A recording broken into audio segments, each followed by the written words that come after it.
it's 7:30 p.m. on your clock, but no matter where you are, you are in a video store.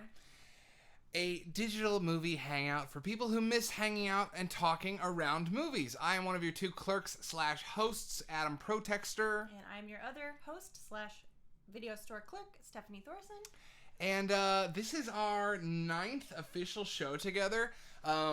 We just put them up on YouTube, and that's why I counted them up. So I think we lost a few, but I think the ones we lost were the ones before you joined us, which was like a pilot run. I think the show became what it is since you joined. And they're all up on YouTube now. So if you want to watch any back episodes, you can go to youtube.com/babylion. We are Baby Lion. That is the name of our production company. And we are appearing here on UltraLoop. So you can kind of think about it like Baby Lion produces this show, and UltraLoop is the network. And the network also has a bunch of other great shows on it. We have Aliens for Humans with Joseph and Anna Stallman tomorrow night. And, of course, we have Lon Wachowski and Keelan Haynes doing game streams all the damn time. Mm-hmm. But this show is all about talking about movies. It is. And we typically structure this show with a few segments. That's right. And hi, Watch Out Wedge. Hi. In a video store surrounded by a blizzard. Going to be in this store for a long time. Love it. Thank you for dropping the link, Pathos. Really appreciate that. And you can also follow us on Instagram at You Are In A Video Store, where we post to our story and do random takes. And also just if you like pretty pictures of movies and video games, you can go there to see that too. Thank you, Pathos. And hi, Wedge. I have been in a video store surrounded by a blizzard, having to stay there until I knew I found a safe way home to avoid getting the old frostbite. So I feel ya. We're going to hunker down and we're going to get cozy and warm talking about movies. Now, I'm sorry, I cut you off because you were talking about the 3 sections of the show. Yeah. We typically structure this show with, first of all, we say hey. Hey. We kind of break down where we are, what we're doing, who we are, and a few ground rules. I mean, not really rules. We don't like to use the word rules. Cider House rules. Suggestions. Really, the rules are, I had them written down as like a 10 Commandments thing, but it's basically don't judge anything you haven't seen, don't be rude, and don't make people feel bad for what they have seen, haven't seen, like, dislike, period. Be cool about it. Talk about movies. We're here to love movies, not to love how we sound loving movies. Don't be a yum-yucker. Don't be a yum-yucker. Unless something's just really terrible. And then you have to get it out. Yeah. We can get into it. We can commiserate, you know. We're not trying to say you can't disagree. Yes, yeah, totally. Like, express your opinions. Just don't be a jerk. Pathos slid out earlier. Stay safe out there, homie. The way home, hit a skid. Man, I remember hitting skids. I'm from Iowa originally. We do this show from Austin, Texas, but I grew up in Iowa, and I remember that. Oh, what up, Holden Wook? Yes, speaking of Iowa, Holden Wook is the homie holding down Iowa. And thank you for the sub, dude. You can sub here to Twitch on UltraLoop to the channel. You get a free one if you do it through Prime. We love having you here. Holden Wook, longtime friend of the show. And as you were saying, the 3 sections that the show goes in. This is how every show starts. We do a hey, how are you, as Stephanie was saying, and a what did you watch this week? And this is the reason I was pulled over here to the chat, is because I wanted to reiterate, as always at the top of the show, that this show is all about the chat. Interactive. This is a community. We want to feel like we're literally hanging out in a video store together. The chat is very much a part of this show. So we encourage you to, get involved. Drop a line. Get involved. Tell us how you're doing. And we try to encourage that by starting the show off with the first of 3 segments, which is What Did You Watch? Which we'll get to / can continue to go into whatever it happens. It's very cash. Super cash, totes cash. Typically, we just kind of bounce around like what we've been watching. You okay there? I'm fine. We sort of just chat very loosely about what we watched this week, and we encourage you to drop in the chat what you watched, and we can just have an open discussion about what we've been watching. That's right. And then the second part of the show is going to be new arrivals, which is, as we are an archival space, this is a private collection. Maybe someday will be a public collection, but the idea behind it has always been to preserve and collect physical media, to protect it from the, degradation of time and uncertainty of the digital space. That's a lot of words to say. We buy a lot of movies, and we show them off here on the program to unbox them with you. Sometimes they're really exciting. Sometimes we do giveaways, and we're going to be doing some Christmas giveaways for sure. That's true. And also, we also have a smaller, curated video game section in our video store. That's right. And sometimes we might drop a little line about that or do a little unboxing. Well, see, now the video stores I worked at never had video game sections, and I understand. Oh, really? Yeah, they were too independent, and like if you want to invest in a video game library, that's very expensive because the price per title is more expensive than the price per movie title, and you can offset it with your rental cost a little bit, but I get that. I mean, I guess like in the small video store that was in my hometown, they didn't have much of anything, but if you went to Blockbuster, they started to have a very small. Well, like you're talking about wall. Blockbuster when you were a kid, though. Yeah. I'm talking about where I worked in the aughts when you could already game online. Right. So it did make a lot of sense. It's the time, too. Yeah. Because, I mean, as has been mentioned on the show before, my folks never let me own a console until junior high. Shout out Holdenwook. We've gone over this. We got some PS1 games to unbox tonight, by the way.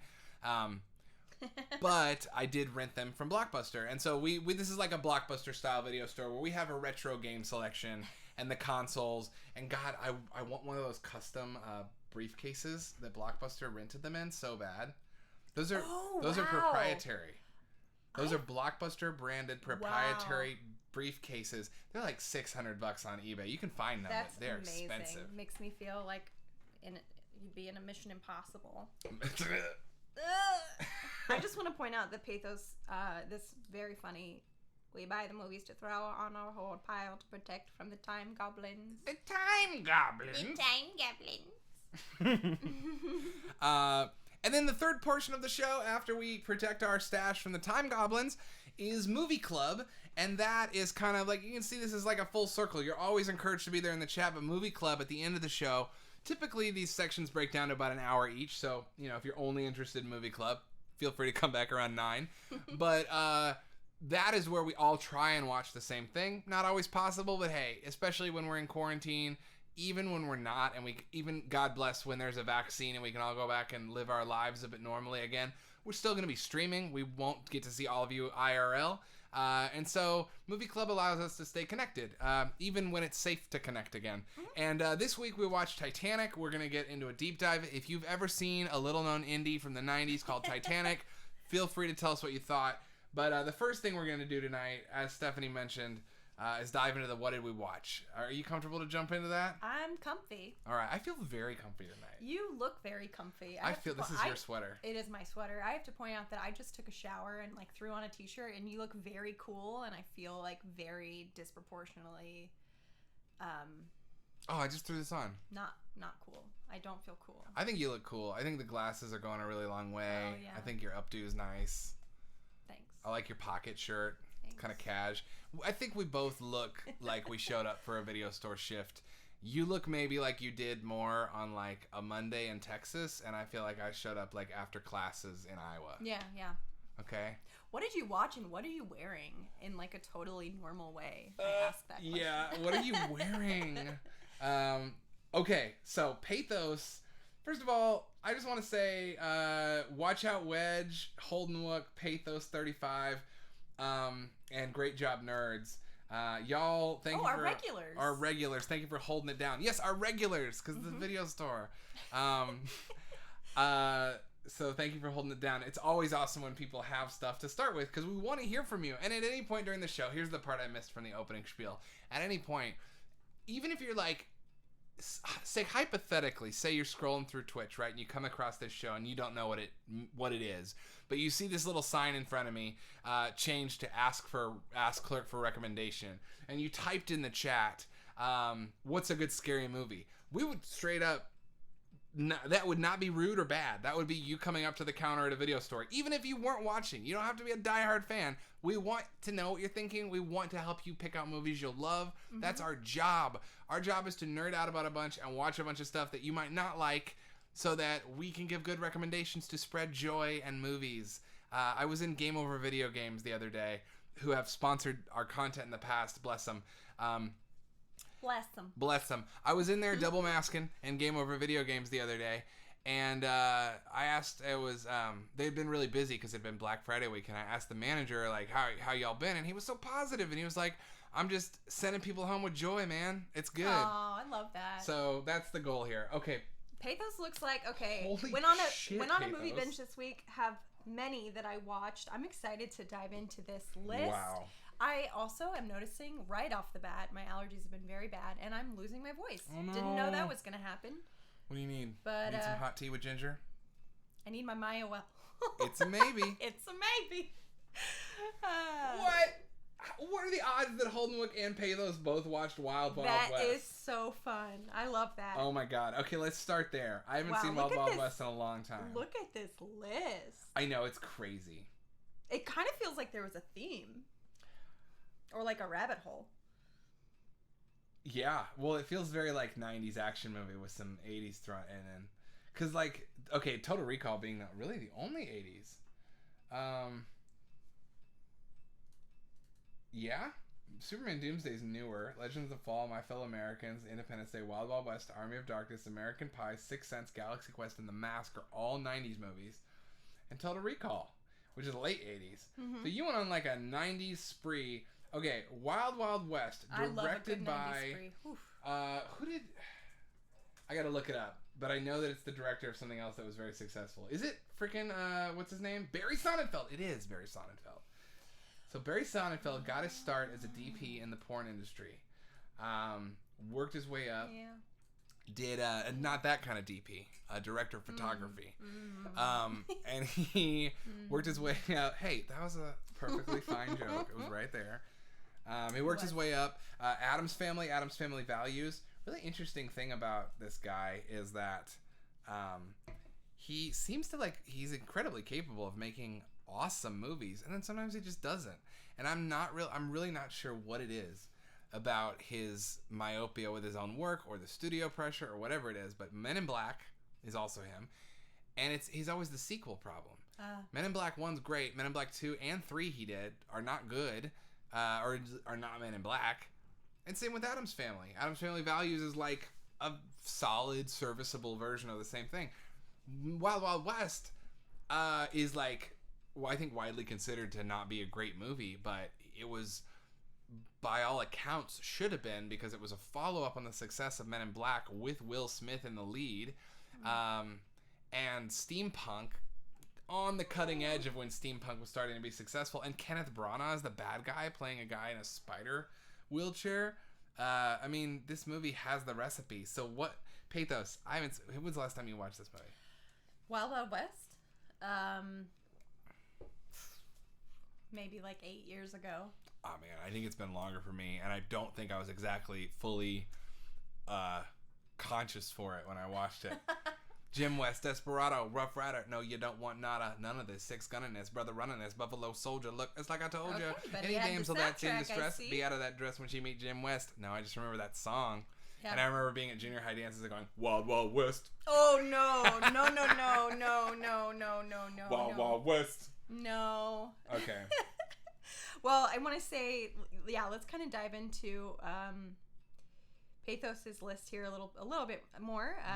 Sorry. But I'm also excited about what Holdenwook just dropped in the chat. We can put that on his shelf. Well, yeah, literally. Fun. Yeah. And Pathos and Holdenwook. What I want to know is, it's been so long since either of us have watched it. It's fresh in your heads. Okay, so were you surprised by how much you liked it? Were you like, oh, this isn't so bad after all? I don't remember it being that bad.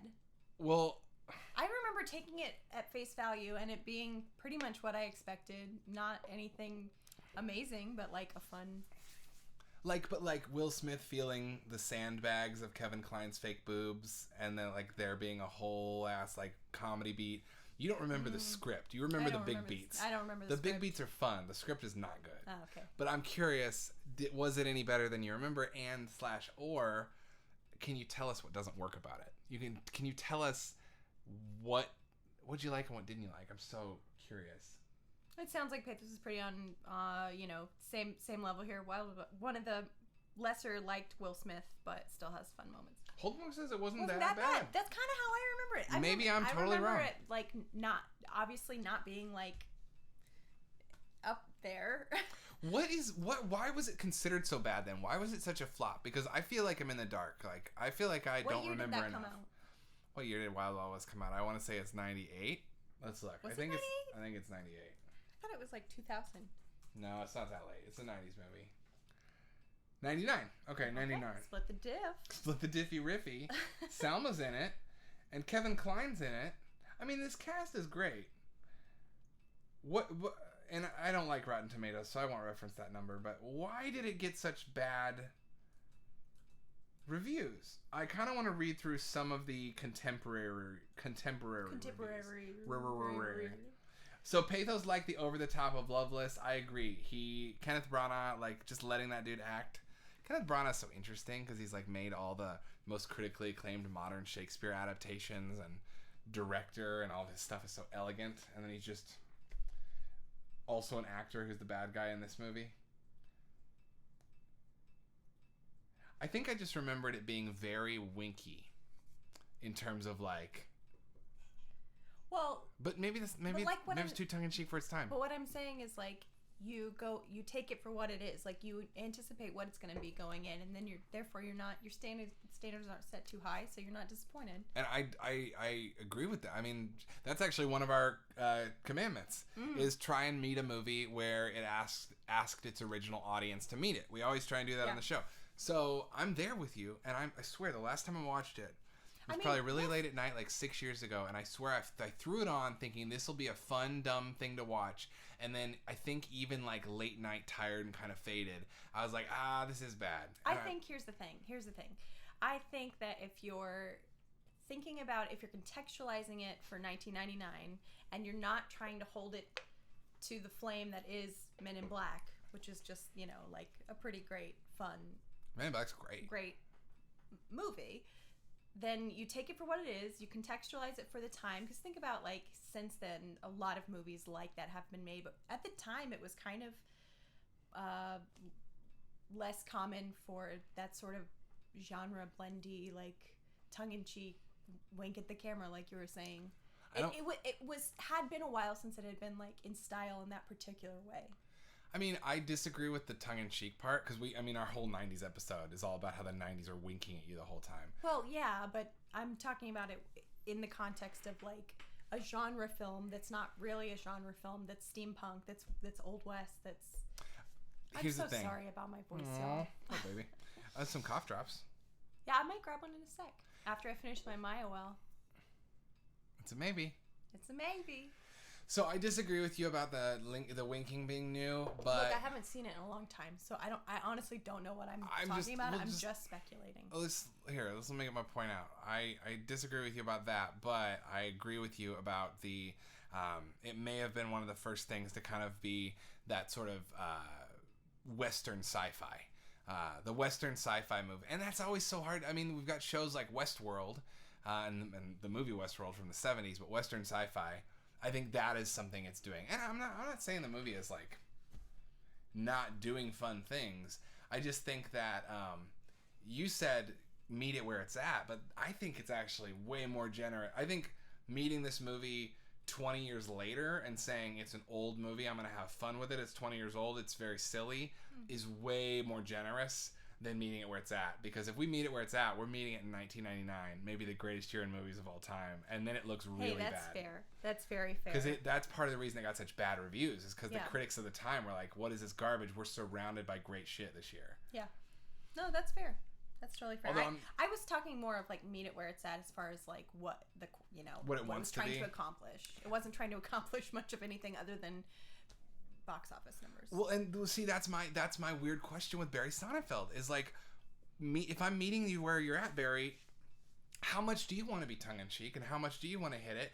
And I think that's what I mentioned earlier. That's what I was referencing earlier when I mentioned, like, his myopia with his own work, because Men in Black also winks at the camera and is based on a corny old comic and takes liberties and goes into, like, weird, goofy Burton-y shit, just like this does. But there's just something about him, like, I think he loses the thread of his own tone at a certain point. And I don't know what it is. I think Wild Wild West is also crueler than his other things. Yeah. It also kind of has a meaner edge to it. Yeah, I'd agree with that. I mean, I would be curious to sort of speculate whether or not his foundation in porn had anything to do with that. Maybe. Really, because it's like, it's very profit driven. It's very like. But he has the capacity to be like a hip. Barry Sonnenfeld had the ability to be the family friendly or the like box office friendly Tim Burton, like with Addams Family and Men in Black. He was taking all the dark stuff that we liked about Tim Burton and packaging it into a McDonald's toy tie-in movie. For sure, but you were saying that sort of myopic view gets muddled with his attempt to make sequels that are just as successful. I think maybe that's it. It's chasing the money. Yeah, exactly. I mean, he is good at chasing the money, but it's like mythical pirate islands that you can only find when you don't know where they are. Yeah. It's like he can only make a great hit if he's doing it from joy. Yeah. And then as soon as it's for money, you're not going to make it. Exactly. Wild Wild West is absolutely a cash grab. Exactly. That's a good point. Okay, well, we're going to hop over to Wedge real quick because Wedge has some takes on Serenity and Firefly. Oh, okay. I didn't see that in the chat. Let's talk about it. It's a perfect segue. We're talking about westerns, sci-fi westerns. Perfect segue. Although I do want to put all of Pathos's watches on a shelf and get back because I do too. dang, he's a lot, and I like what he had to say about Total Recall earlier. Yeah. Yeah. Okay. The story's good. Oh, he's saying the Me Too movement invalidates a big chunk of Serenity, which is interesting because I think that we've talked about this privately, never publicly. It's never come up, but Joss Whedon was kind of like a part of the Me Too movement, but not really. And we've like talked about that weird space that he exists in, where he was never I don't like the word verb, but like he was never Me Too'd in the sense that something dramatically abusive came out about him, but it did come out that he cheated on his wife with young actors on the set of Buffy, and there's just kind of this gray area of like, he did have control. Was he taking advantage of them? Was he being an asshole? He's certainly being an asshole for cheating on his wife, but was it anyway? So he kind of exists in this weird space with the Me Too movement where it resulted in him being called out for a lot of shitty behavior, but it didn't result in him being canceled because he was actually a predator. So what do we do with that guy's movies now? I know. It's tough, but I also would like to fact check like exactly what he was being called out for, because I don't remember if it. My understanding was that he cheated on his wife with like one person, and that he was sort of like inappropriate with young actors on set. Okay, my read when I read that story and read the takes, I'm gonna tell you my gossipy ass brain where I went, but what I read it as was Eliza Dushku was really forward on the set of Buffy, and Joss Whedon cheated on his wife with her a bunch of times. I mean, I don't know. That's what I read. That's what I don't want to understood. fill in blanks. I don't want to either, but that's what anyway. Or that's bullshit. It just everything I heard was like anyway. When we're talking about Me Too, let's get off the creator and talk about the piece for a sec with Serenity. What do you mean specifically about Me Too and Serenity? Because Mal is a shitty person. I will say, like, he slut shames Inara. His way of flirting with Inara is to call her a whore constantly. Yeah, I don't like. Yeah. Pathos, it's a Miller High Life. Thank you. It's a Miller, maybe. A B.O.B., a big old beer. No, I'm just looking for something real fast. Don't mind me. Just that Mal sucks to watch on screen. Yeah, I mean, like, it's been a while for me, but I'm going to push back here and say, isn't that kind of Mal's arc?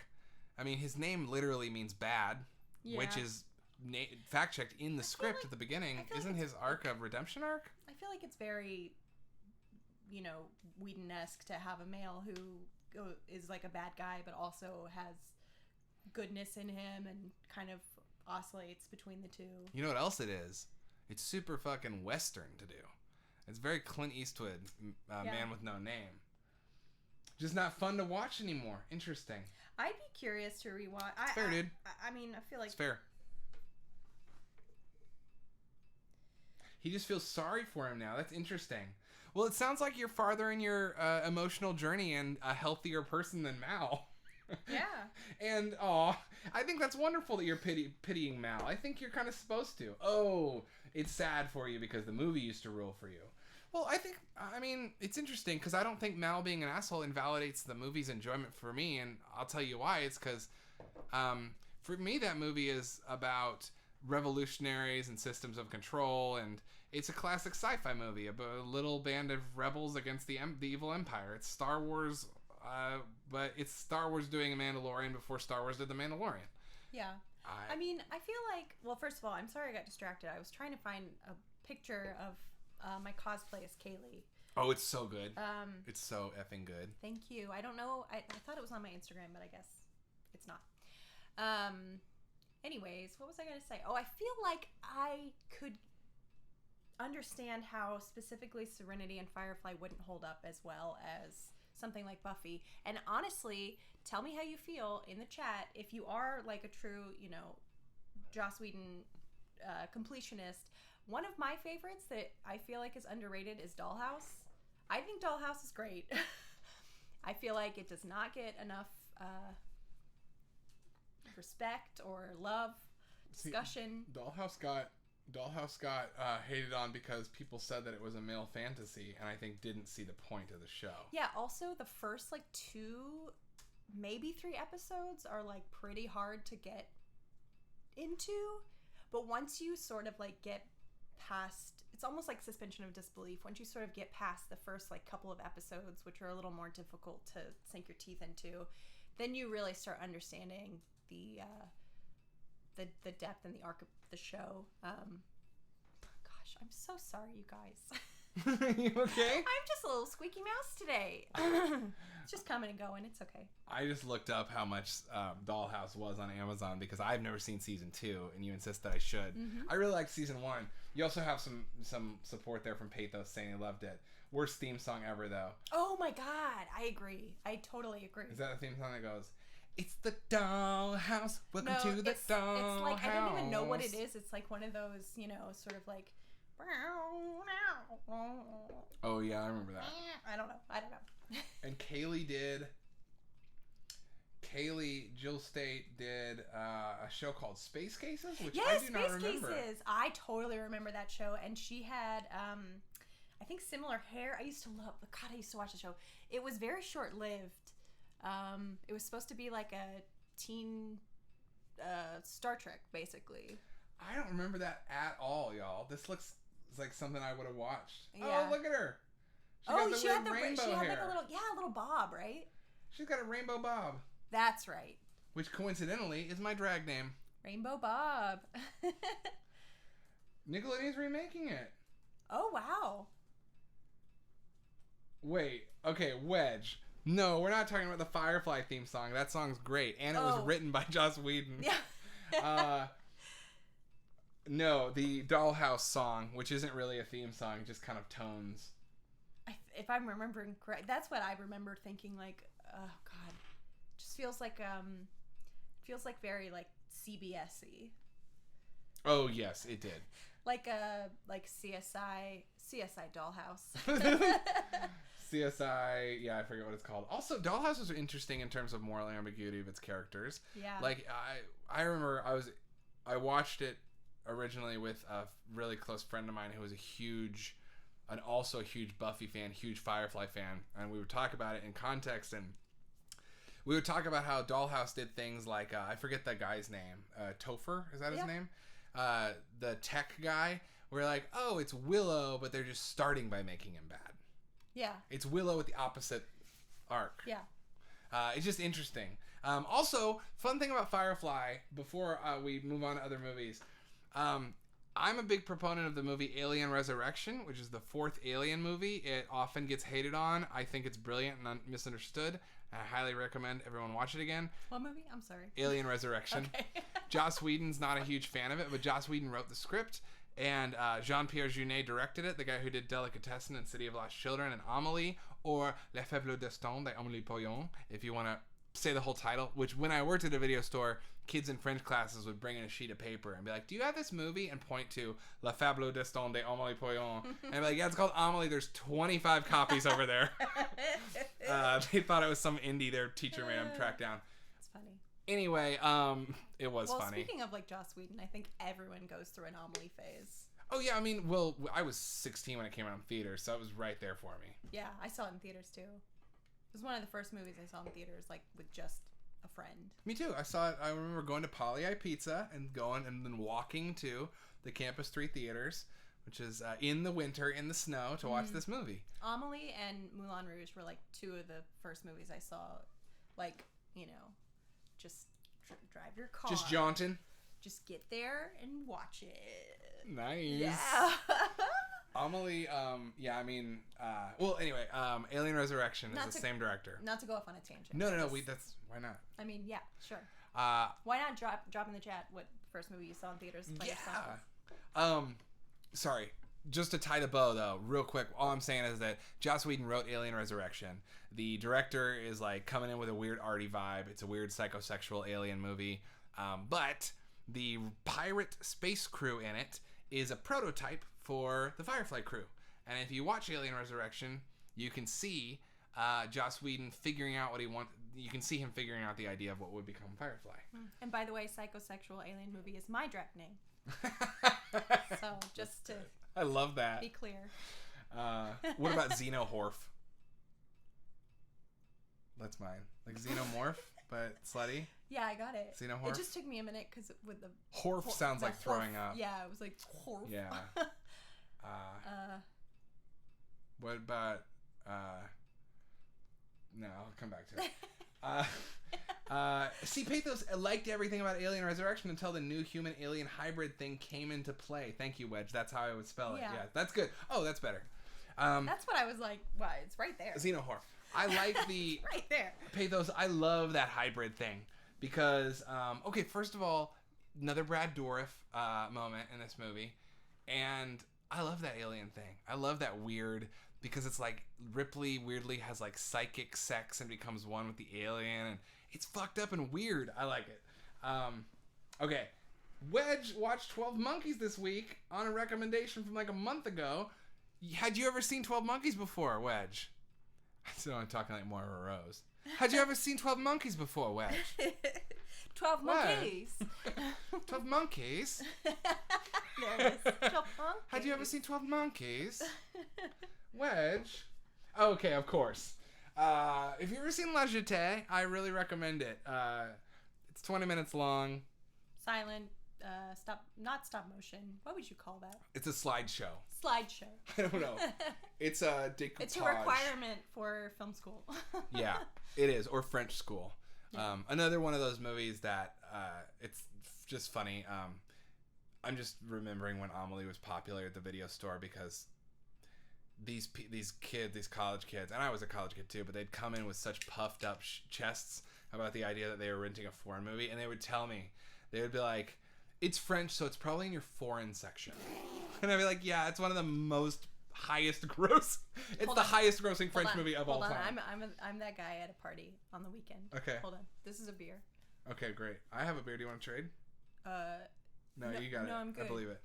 I don't drink out of aluminum. Yeah, so, I mean, I watched the movie with subtitles. Really? Yeah.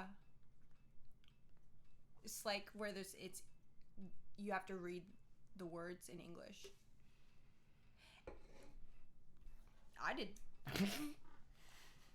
I'm smart. You're so smart. I'm glad you got to read.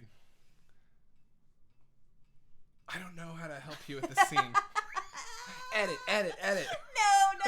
The point is that he has nothing to say other than I'm smart because I. That is some weird stuff like subtitles. I don't understand. That blocker. Like, I literally have no idea what you. If you don't watch movies that have subtitles, and you know, like you're just deciding not to watch like 60, 70, 80% of everything that's ever been made. What I just don't. Whatever. I don't know what I'm saying either. I don't want to just rip on people and college students, but you did remind me of a funny thing that happened in a college film class that I was in, where the professor asked for examples of genre. It was an intro class, and the professor asked for examples of genre, and Did somebody say foreign? This girl said foreign film, and then the professor was very gently like, "Well, can you explain that?" And she was like, It's like yeah, not in English. they're so- no. She said they're shot handheld. She was like describing the way you just. She's like they tend to be shot this way with this kind of lighting. And oh man, wow, how embarrassing for her. Okay, fool. I started doing that with anime in the early 90s. Get on my level. That's what I'm saying, dude. I'm talking about anime, man. You grew up watching anime. You're watching subtitles. Anyway, my parents told me they watched a movie with subtitles the other day, and I was proud of them. They've been lowering their boundary, opening their thresholds. Yeah. Mm-hmm. Okay, pathos. We're just tangenting everywhere. Yeah, we are. Okay, let's jump. Okay, Total Recall. I mean, I watched that not too long ago. That movie rules. What else did we have here? Oh, Wedge, you watched Brazil, and Wedge watched Rock. Okay, this is a major miss. We need to write these down. Okay. First of all, do you want to? Let's do like our 1 to 2 sentence take on all of these, and if anyone wants to jump in the chat and keep one of the balls rolling on a movie, we will. But really quickly, Legends of the Fall. Have you seen it? No. Me neither. Never seen it. Brad Pitt looks hot in it, though. My fellow Americans, have you seen it? I don't think so. I saw this with my parents once. I distinctly remember, hail to the chief, he's the chief, and he needs hailing. Oh. No, it's a comedy. Oh. It's Jack Lemmon makes up lyrics to Hail to the Chief, which doesn't have lyrics, or does, but he gets them wrong. That's all I remember from it. Back when the idea of an American president was something that we could lovingly depict, like in films like The American President or My Fellow Americans. Superman Doomsday, have you seen it? Never seen it. Me neither. I've read Death of Superman, though, so is that the same story? Independence Day, love it. Love it, seen it about 25 times. Me too's. Army of Darkness, with the good ending. I'm assuming you mean the Rip Van Winkle ending, where he takes too many drops and wakes up in the future and the world's over. Did we watch both? We watched both endings. We did. Okay. Yeah. Love it. Good shit. American Pie we watched really recently. We did. We talked about it on the show. We did. Yeah. Unexpectedly sweet. Mm-hmm. An unexpectedly sweet movie. Mm-hmm. Sixth Sense.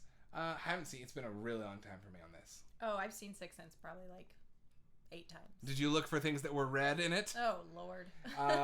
Galaxy Quest. You want to talk about things that are like ahead of their time for being winky about genre. Galaxy Quest. Agree. Justin Long's first movie. Was it his first movie? Well, Justin Long, yeah. Oh. She played cornhole at a bar with Justin Long once. I did. Total Recall, amazing effects movie. Is it real? Is it not? Do yourself a favor. Watch the audio commentary on Total Recall with Paul Verhoeven, the director, maybe my favorite director, and Arnie. It's amazing because Paul Verhoeven only wants to talk about the filmmaking and the story and the like perceptual reality of the movie, and Arnold just wants to talk about everything in the movie like it's something that really happened. So there'll be a scene where Paul Verhoeven's like, yeah, and if you notice, you can read this from both angles, because even if it was in his mind, this would be the case, and otherwise it wouldn't. So I'm playing with that by there being a window in the background that reflects this, and that sort of reflects an unreality. And then Arnold to be like, this is where I get so mad at her, I have to put her head in the toilet. I was going to say, it sounds like you're doing an Arnold Schwarzenegger meets Werner Herzog, like Paul Verhoeven. I know, my Dutch accent is not very good, sadly. The Mask. The Mask. Oh, well, I have to say we got into a debate about The Mask pretty recently, but not about what you might think. Do you remember what it was? Yeah, because she doesn't think Cameron Diaz. Okay. Cameron Diaz hot, and is she smoking in The Mask or not? Look. Obviously, yes. I don't think she's not my type, 1. And 2, I never got it. I never got the Cameron Diaz craze. That's not your kind of woman. It's not. You're not attracted to that super feminine femme fatale thing. It's not even that. It's just like, I don't want to say this. You don't think she's a good actor? I don't think she's a good actor, and it's distracting. She's not my type. And people and that coupled with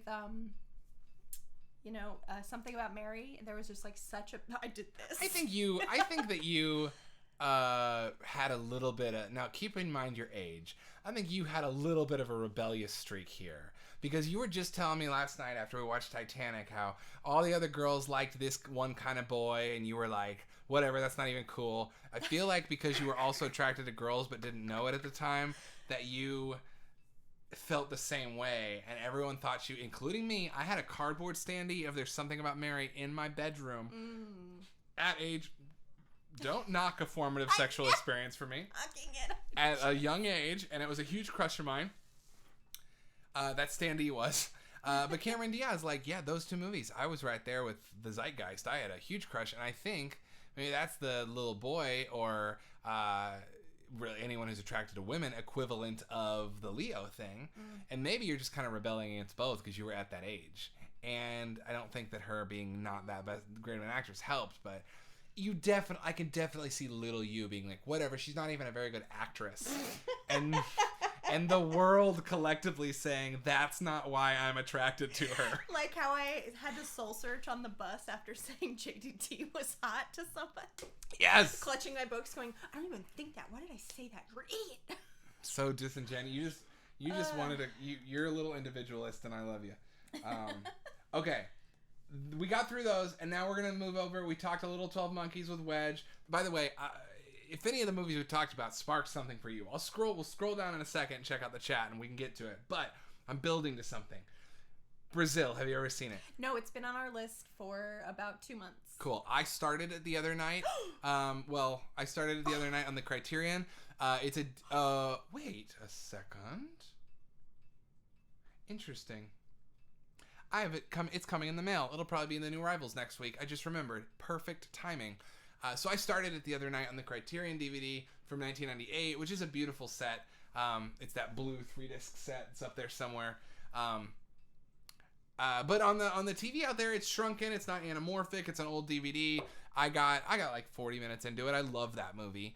But after you reminded me, I should say, that you wanted to watch it, I ordered the Criterion Blu-ray of it, which will be here soon, and I just can't wait to watch that. Exciting. It's going to be gorgeous. It's remastered. Okay. Now here's what I was building to. I see it. Wedge, you watched.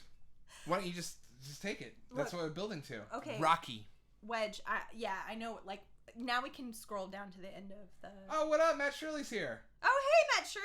What up? Okay, let's catch up on these comments real quick. Yeah. Starting with Xeno Horror. Okay. Then watch Brazil. Love ID4. Fucking love Galaxy Quest. We're all on the same page.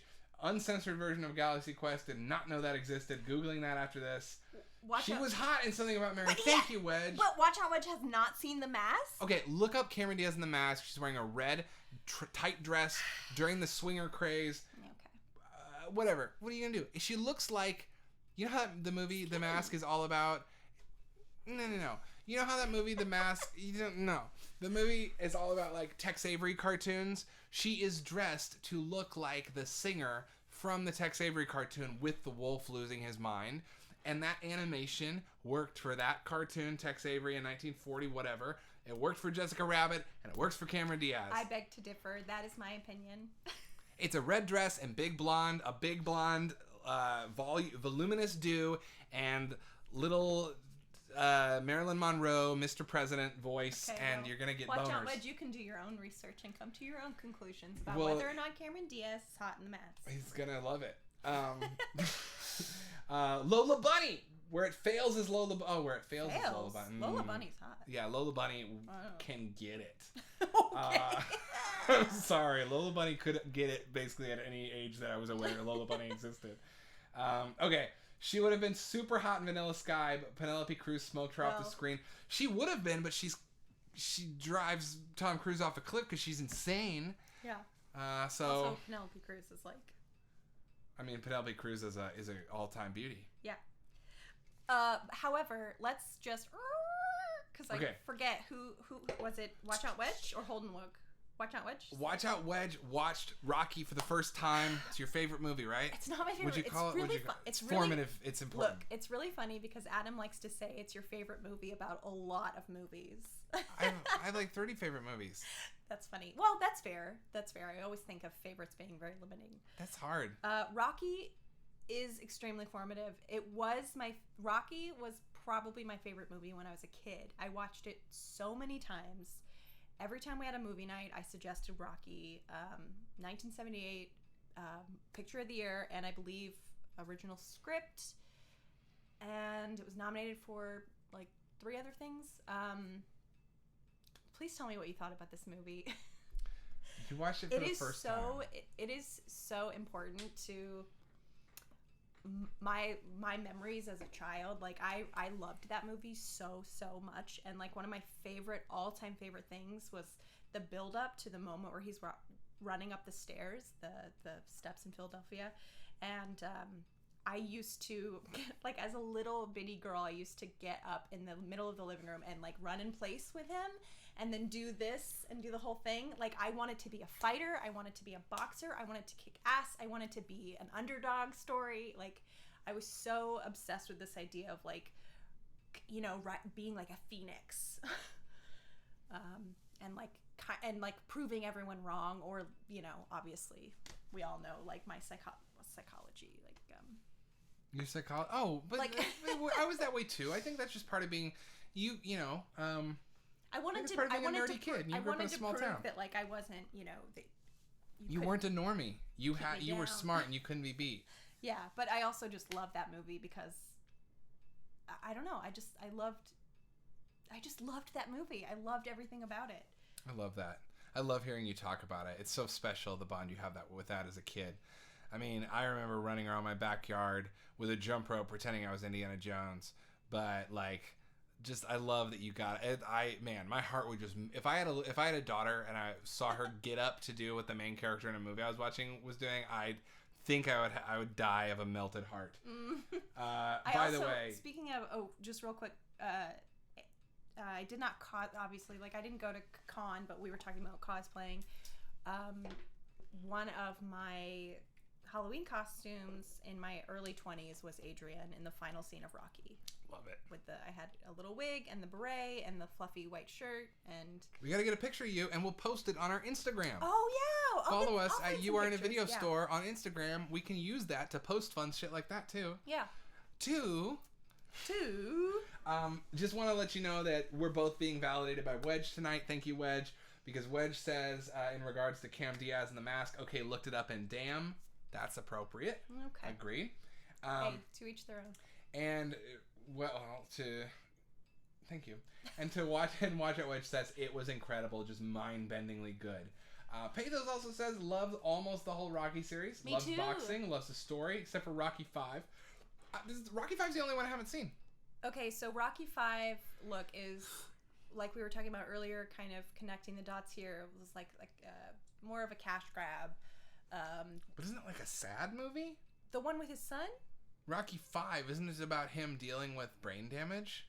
Yeah, but that's the one with his son. I haven't seen it, so I don't know. So Rocky Balboa was the movie he made because he hated Rocky 5 so much. It wasn't the film he wanted to make. They made him make a bunch of changes in the script. They wanted to write in the son character and make this whole, like, you know, you could argue what Creed did the right way, which is like the legacy of, you know, Rocky being continued on, of Creed being continued on.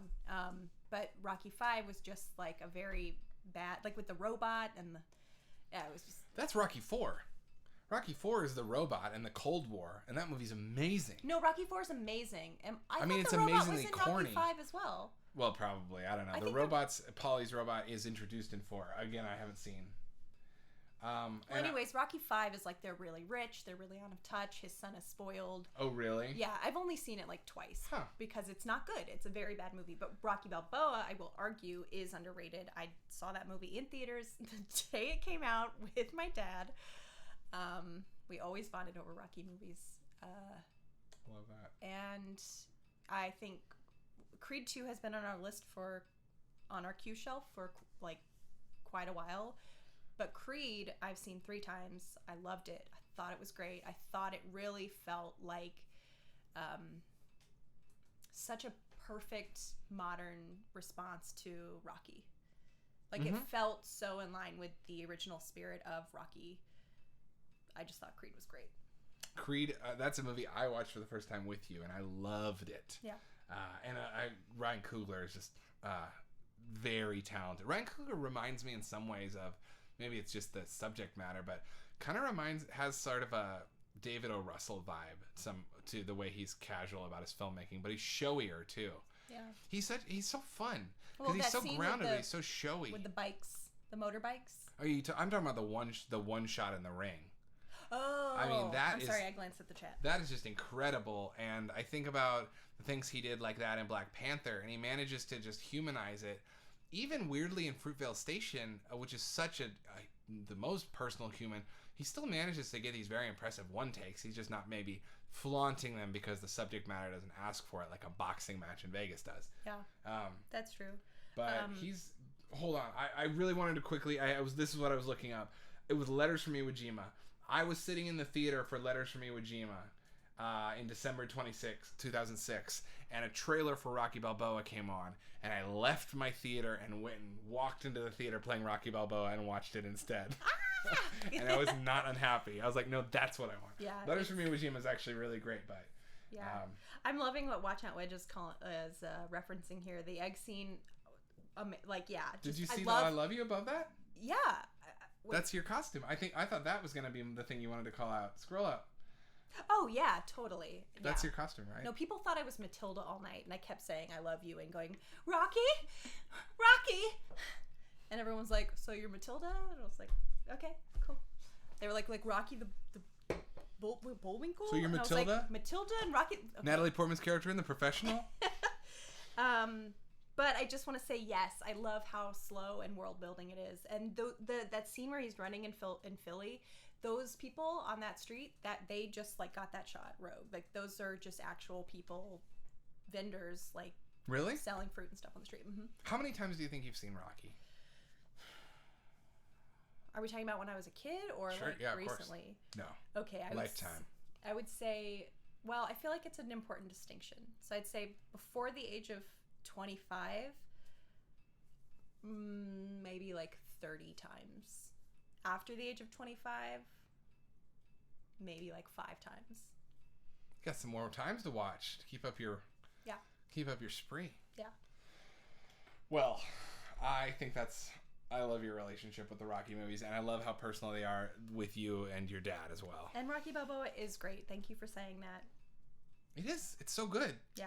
I saw it in theater and loved it, and then I held on until Creed, but my relationship with the Rocky series is weird. Mm-hmm. I saw Rocky Balboa first. Interesting. And then I worked at a video store, and I rented the first Rocky, and then I loved it, and then I rented the second one, I liked it more, and it was kind of one of those series where it's like, even though I know the first one's the best, I like the corniness of the series as it goes on and gets more and more shark jumpy. Yeah. And the fourth one I just adore. They end the Cold War. Yeah, and I mean through the power of boxing. And obviously that training montage is one of the best. Which one? The training montage where he's out. Which one in Rocky 4? The whole movie's a montage. The one where specifically the one where he's like goes out from the cabin and he's climbing up the snowy mountain with a big log on his back. That's the one I remember. Ivan Drago is on the machine with the. Yeah, I mean that's honestly what I remember when I remember that movie is that sequence, the end where he's like, if we can come together and end this between us, we can come together as countries. And everyone's like, the Cold War is over! Freeze frame! Freeze frame. And then I fly into the sky! Drago! So good. Yeah. Running from the KGB. Yeah. Man, so has anyone seen Creed 2? I haven't seen it. We haven't seen it. No, I know. It's so surprising you haven't seen it. I know. It's so weird. It's weird because I was really... When I saw Creed... Look. When I saw Creed, I was like, this movie did the legacy right. It's so, so, so good. And then when Creed 2 got announced, I got this little pang that was like, don't ruin this. Mm-hmm. Don't y'all ruin this for me. Well, can they ruin it any more than Rocky 5 did? No, they can't. Or even Rocky 4? They can't. I just was like, Creed was a perfect bow. A perfect bow on the whole thing. And I was just worried that that Creed 2 was going to be like pushing a little too hard to like,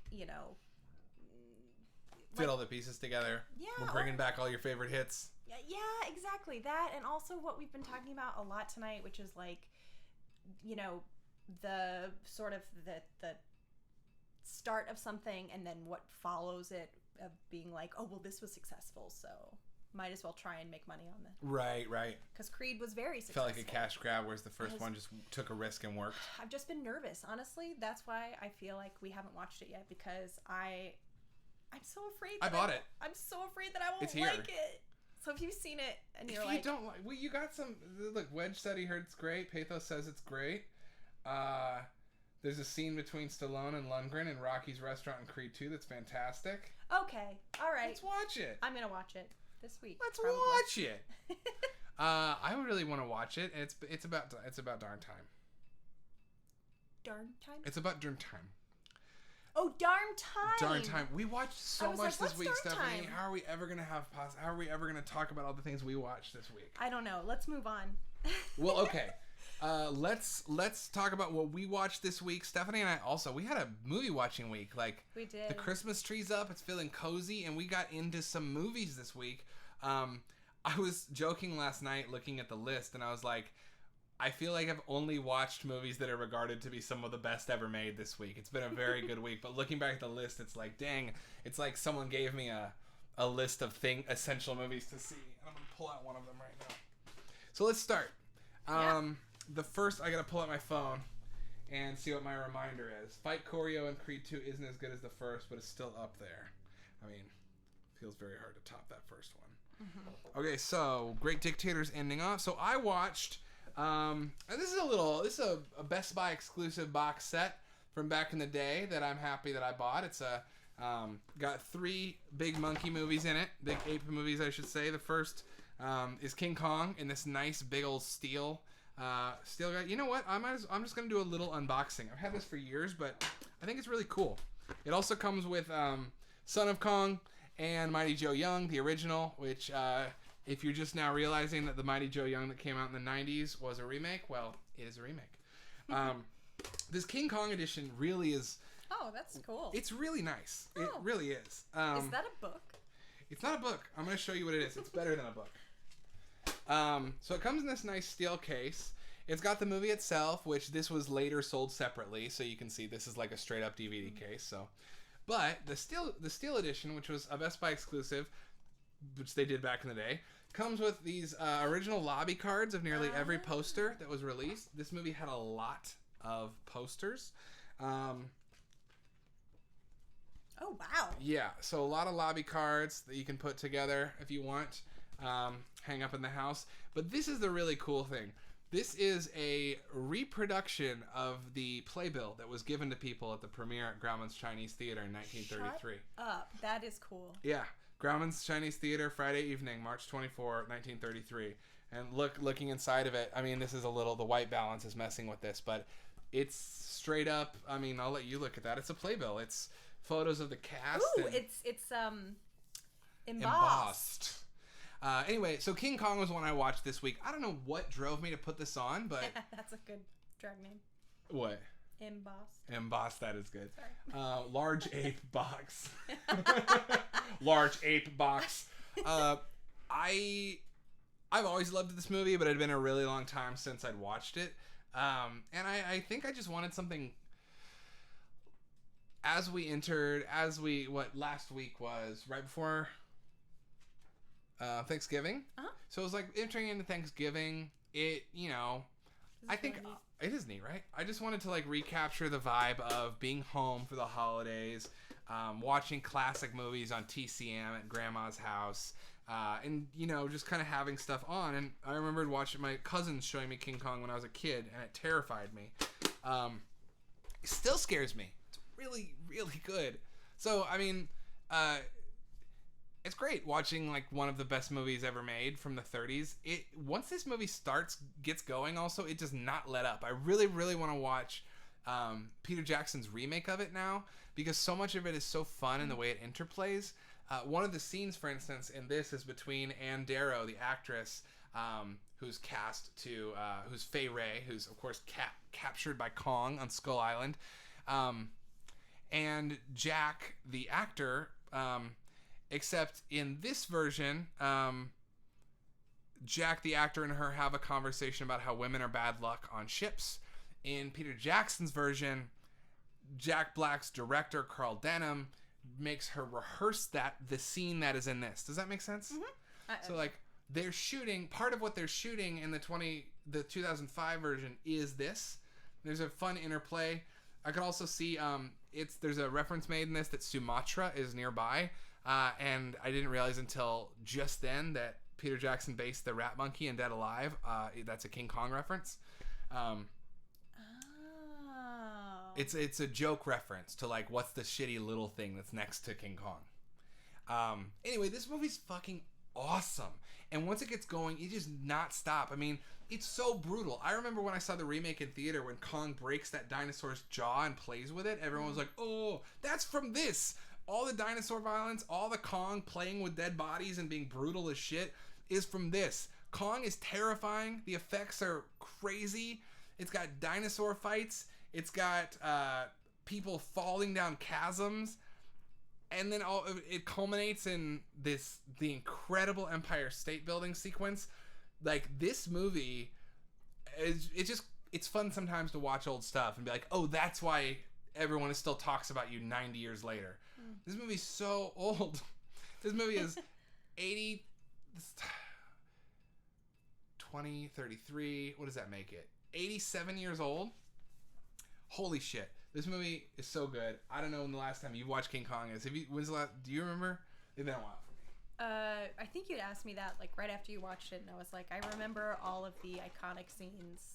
I think I watched it like 13 years ago. Yeah. But I did not remember that it was, because you were like, oh, I'm sure you remember the second half of the movie, but did you know the first half is...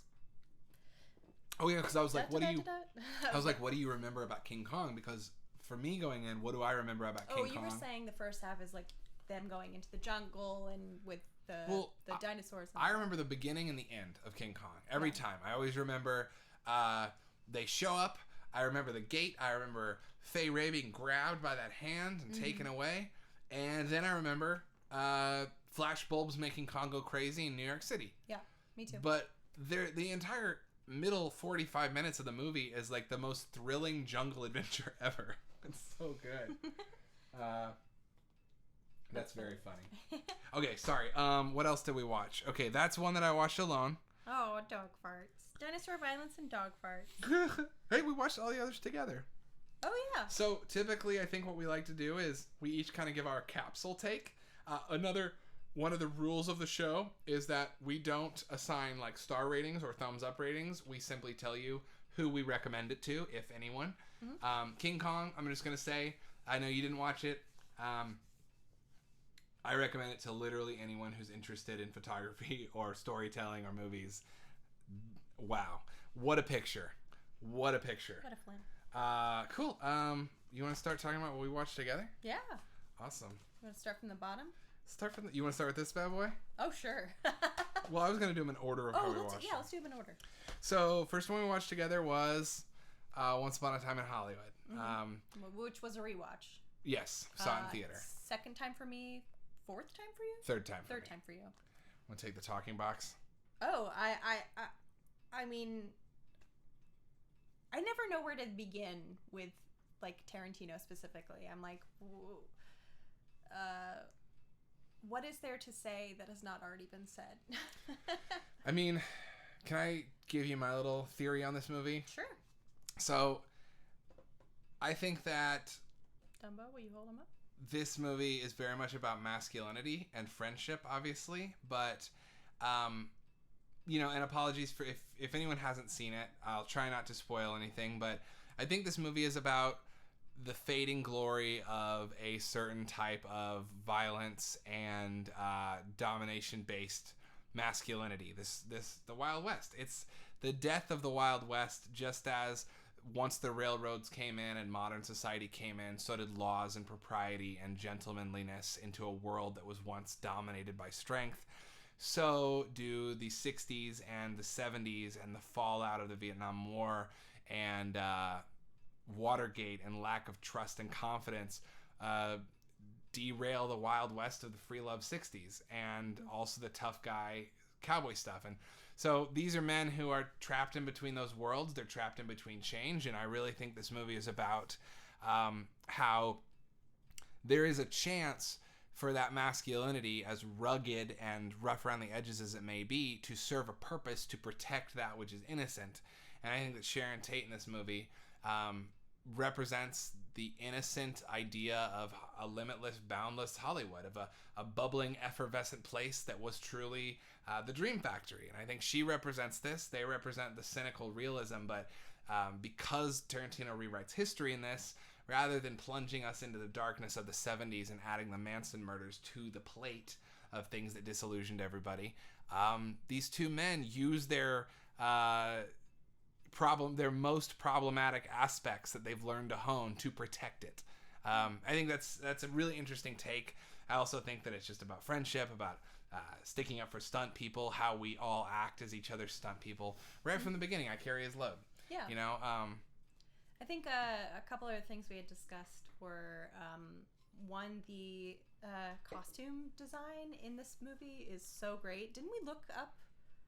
It's the same woman. Yeah, the costume designer in this movie is his designer. And she is, like, iconic. Like, she did. She's basically, we realized she's the reason we all thought what was cool when we were younger. Yeah, I mean... She was Indiana Jones, Star Wars. Yeah. Jesus. What is her name again? We'll look her up. Yeah. Sue Johnson, maybe? I'm gonna look that sounds about right. But yeah, I mean, just the wardrobe and in this film and in all Tarantino really is so Well, you also noticed the parallel. Adrian Phillips. Adrian Phillips. Mm-hmm. You also mentioned some of the parallels that like weirdly feel so obvious upon rewatches. But like, for instance, the worlds that everyone walks in, the Western worlds. Yeah. We had talked about how, well, one of the things that we had touched on right after we watched the movie was, I was like, it always surprises me the second watch of a Tarantino movie how many more details you notice that should, I don't want to use the word should, but feel obvious the second time around, but the first time you're just like so immersed, and so you're just like,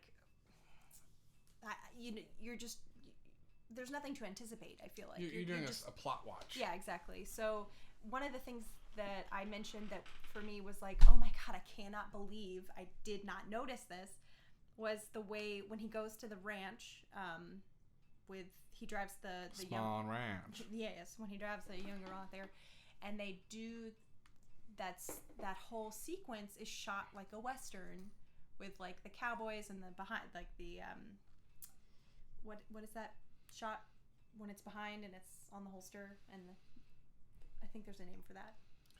The standoff shot, the dual shot, the Western shot. Sure. Yeah, whatever that shot is, and like, the tumbleweed. Yeah, the fistful of dollars, to go back to the Future last week, the Leone, shot, which is funny because in the movie, I mean, this movie's all about Westerns and love for that, because even in the movie, Al Pacino's character says, like, you're gonna go work with what is he? Corbucci. You're gonna go work with Sergio Corbucci. Who's Corbucci? He's the second best spaghetti Western director in Italy. The first, of course, being Sergio Leone, and both Corbucci, who did Django, by the way, the first Django, 1968, Franco Nero Django. That's Corbucci. Corbucci is a great director. The Nebraska Jim gig that he gets is a great gig. However, the thing about the Westerns and at Leone, it is shot that way. You pointed out that they're both on Western sets, doing Western things in a Western way, and then I was like, oh shit, and the stunt person is the one who's actually in real danger. Yeah. He's the one surrounded by the Manson family. And Leo's just sort of like chilling. Leo's on set. Yeah, chilling on set. But they're both doing the same thing. And then at the end, this is not, I can't take credit for this observation, but I think it's really smart. This was pointed out to me after we saw it in theater by a friend, I think maybe Vineet, who I don't think is here tonight, but maybe Vineet, that at the ending of the movie, Brad Pitt, the stuntman, also... Is this a spoiler? Well, I'm going to say it in a spoiler-free way. Okay. The stuntman character does all of the work, the fighting, for the climax, and then the main character gets to literally swoop in for the money shot. Yeah. That mirrors the shot from a movie. Yep. Okay, let's scroll back because we missed a little. Wedge loved it. So many great moments. Don't knock anyone that doesn't like it. Love that Tarantino wanted to make a movie he wanted to make. Yeah. I think this movie's great. I love it. I I really, truly, my biggest takeaway, because we've been kind of rewatching Tarantino, not really on purpose. We just realized, oh, I guess we have like 2 left. Because last year we rewatched all the Kill Bills, and it's also what happens when you're in a long-term relationship. You're like, we just watched that 3 years ago, so yeah, we're basically doing a marathon.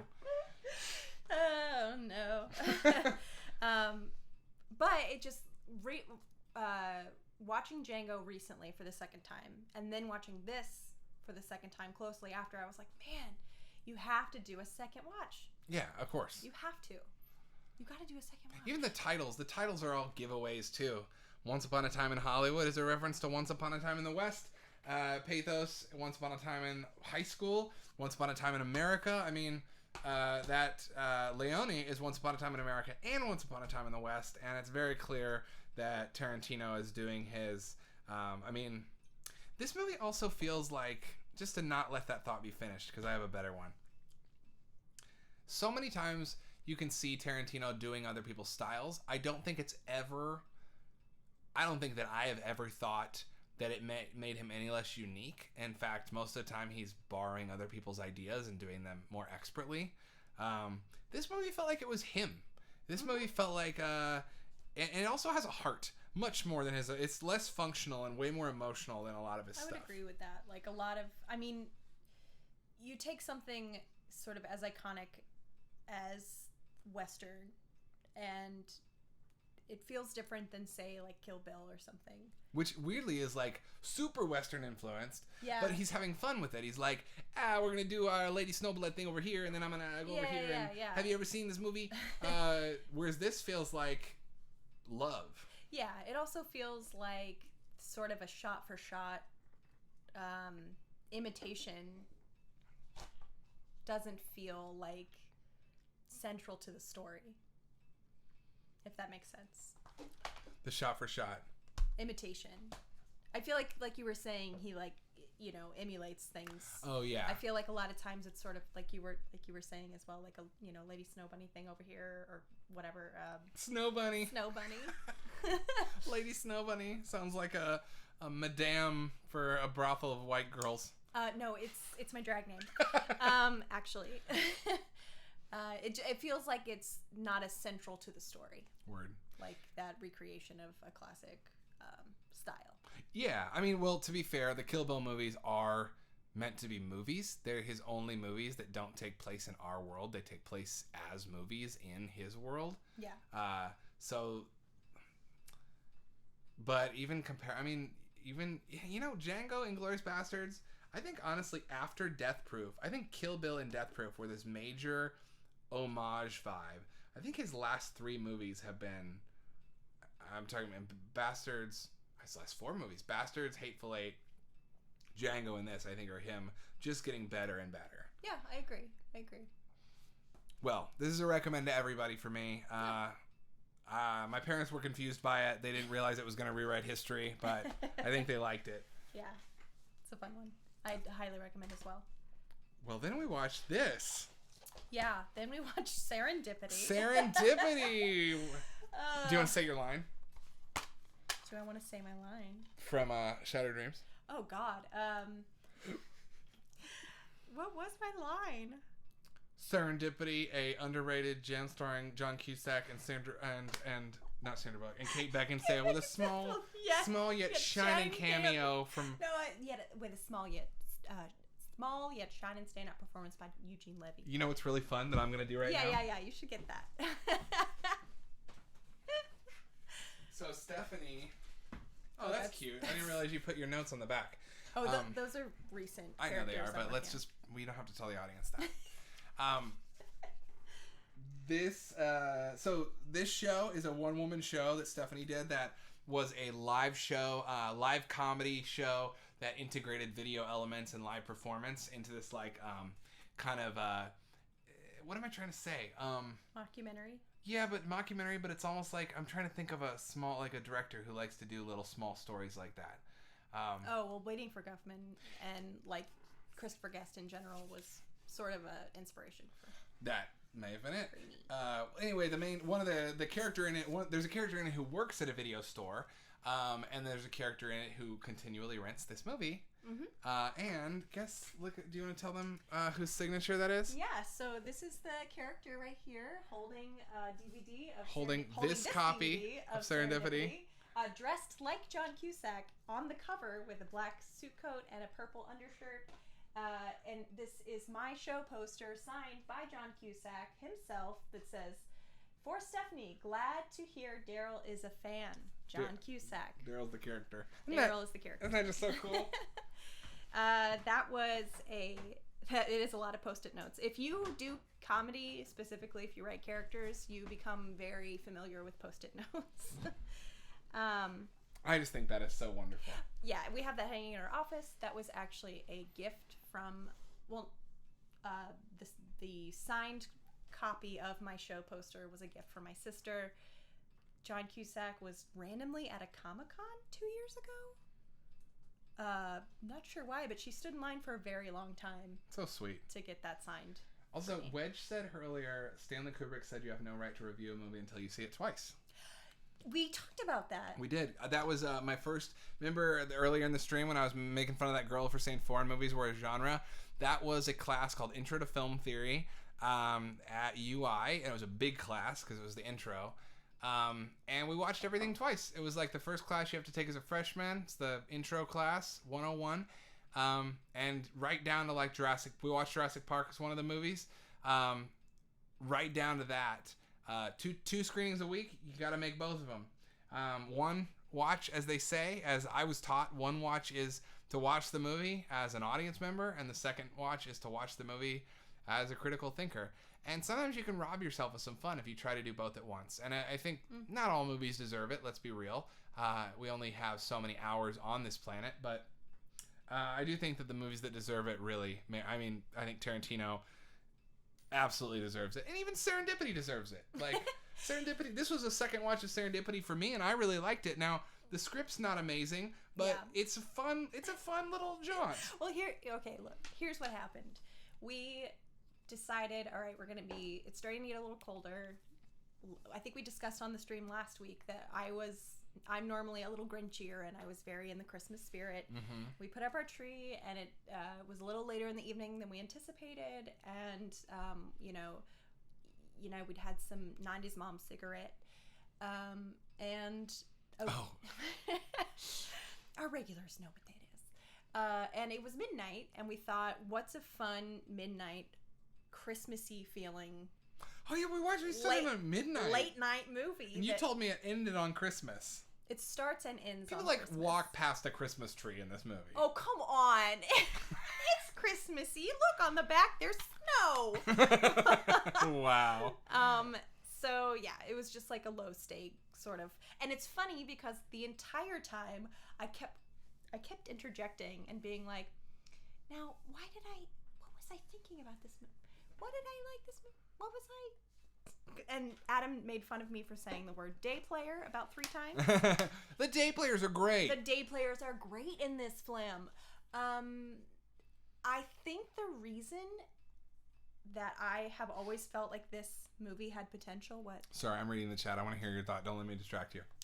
Ooh, no spoilers on Happiest Season, please. It's on my queue for this week. The reason in my mind, I keep thinking this is better than it is, even though it's a fine movie and it's fun and it's a perfect midnight movie with the Christmas tree up and a 90s mom cigarette, is because if it were like, it feels like it's trying to be like an Efron film or even a Woody Allen film, but it's just like not. I think it's serviceable, and I honestly could do with some more Hollywood serviceable movies because I would rather we get a few Serendipities a year that are charming, inoffensive, not that great, but have good moments, flicks, than only get superhero movies. I mean, to be fair, it's like Jeremy Piven, Molly Shannon, Eugene Levy. Those are the day players. It's really fun. I would recommend this to anyone who wants a lighthearted. Who do you recommend it to? I know mine. Yeah, I would say anyone who's looking for a vaguely holiday-inspired movie.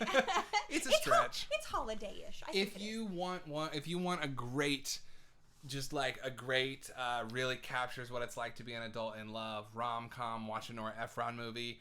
If you have had a few glasses of wine and you want to kick back and not worry if you fall asleep halfway through. Yeah, and watch what is essentially a YA novel for adults. That is a good way of putting it. Yeah, because it's all about like, we'll let fate decide. It's destiny. It's like if 13-year-olds were 40-year-olds. Yeah. So that would also be my recommend. My recommend would be like, if you want to kick back with your cozy socks on and 3 glasses of rosé, Serendipity is your girl. It is. Then we watched the opposite of Serendipity, Leon, also known as The Professional, and unknown on the DVD Blu-ray box as Leon the Professional. However, it's really just called Leon. This movie is one of my favorite movies of all time. Now, the difference between these is that Leon is the international version, the director's cut. It's about 25 minutes longer than The Professional, which was the 1994 released U.S. theatrical edition.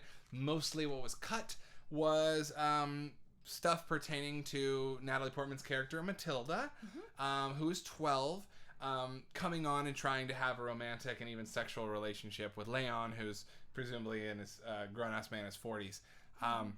Really weird lines there. We talked about this afterwards because he's kind of portrayed as a man-child.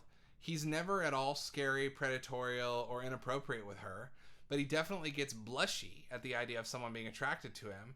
He acts like he's also 12, but then he also checks himself and knows that he's not. It's a really weird, like, it's a movie about broken people trying to come together and kind of getting it wrong, but forming a bond anyway. And I think it's actually really complex and beautiful, but they cut a lot of it because it gets into some territory. I swallowed a sneeze. Anyway, the scene at the end right between Jean Reno and Gary Oldman was great. Yeah. So we oh man, Wedge says that it's so good. Leon is so good. It says hold and look. I liked it. Yeah, we watched it for the first time. 14-minute, the one with the extra 14 minutes. It's like 25 minutes extra. Oh, yeah, wow. It's okay, much so longer. it's mostly the scenes at the end when she puts on the pink dress and when they go to dinner. Did you look that up? No, I watched the little hour-long, or it was like 45-minute. Oh yeah, you watched the special feature. 10-year retrospective special feature. And a couple things that you had mentioned. So Luc Besson actually said that he was telling Jean Reno to play it as if he were 14. He said, get it in your head that you're 14. That's 14. amazing. You're 14. See, because I feel like that's there. Yeah. That's so interesting. Yeah, and the other thing was, I forget, the woman who plays with the blonde bob, like that 60s at the beginning of the film. The gangster's girlfriend from the top. So she, as they referred to in that retrospective, the blonde babe. The blonde babe. And the other guy, the fat man. She was connected to, I think, Luc Besson somehow. And she was saying, like, it's loosely based on their relationship. Huh. So, I mean, I got to go back and rewatch because I was sort of like, I was very sleepy when I was watching it. I was sort of going, oh, really? Rewind? Huh? Remember, it was the afternoon. We turned on the heater and there was some mold. And it was a whole thing. That's the thing. It was a whole thing. I slept for like 24 hours. But yeah, she was saying, for us in Europe, it's not that shocking for, 15 and 25 to, fall in love. It's in America, it's different. They're not 15 and 25 though. They're 12 and 40. Oh, I know, but I think that they obviously, well, not obviously, I don't actually know, but feels like for that cinematic, they went to that extreme for that. Right. And granted, every character in this knows they shouldn't act on it except for Matilda, who is the one child in the movie. Yes. Who wants to be did they say the thing about a girl who was I right about my memory of that special feature that they were going to cast a slightly older girl, like a 16-year-old girl? No. Luc Besson. What, was I wrong? Yes. You were kind of right and kind of wrong. So the casting director actually said that Luc Besson was off taking meetings somewhere else when they were trying to cast the role that Natalie Portman played, and that they thought it was weird and wouldn't be well received, particularly in America, for such a young woman to be playing this role. So they were reading 16 and 17-year-olds. And that's when Luc Besson came back and was furious, quote unquote furious, and said the thing that you said, which is, no, this is all wrong. I don't want a girl who knows sex. I want a girl who thinks she knows sex. Yeah. I remember him saying that, because that is like, she comes on to him, but she's a child and she just doesn't realize it because she's been through so much trauma. Yeah. That how could she not think of herself as an adult? Yeah. Also, shout out again to the costume designer. I don't know who it is. It was this costume designer, not Once Upon a Time in Hollywood. Shit, we were wrong about this. It was this movie, and I'm gonna look her up.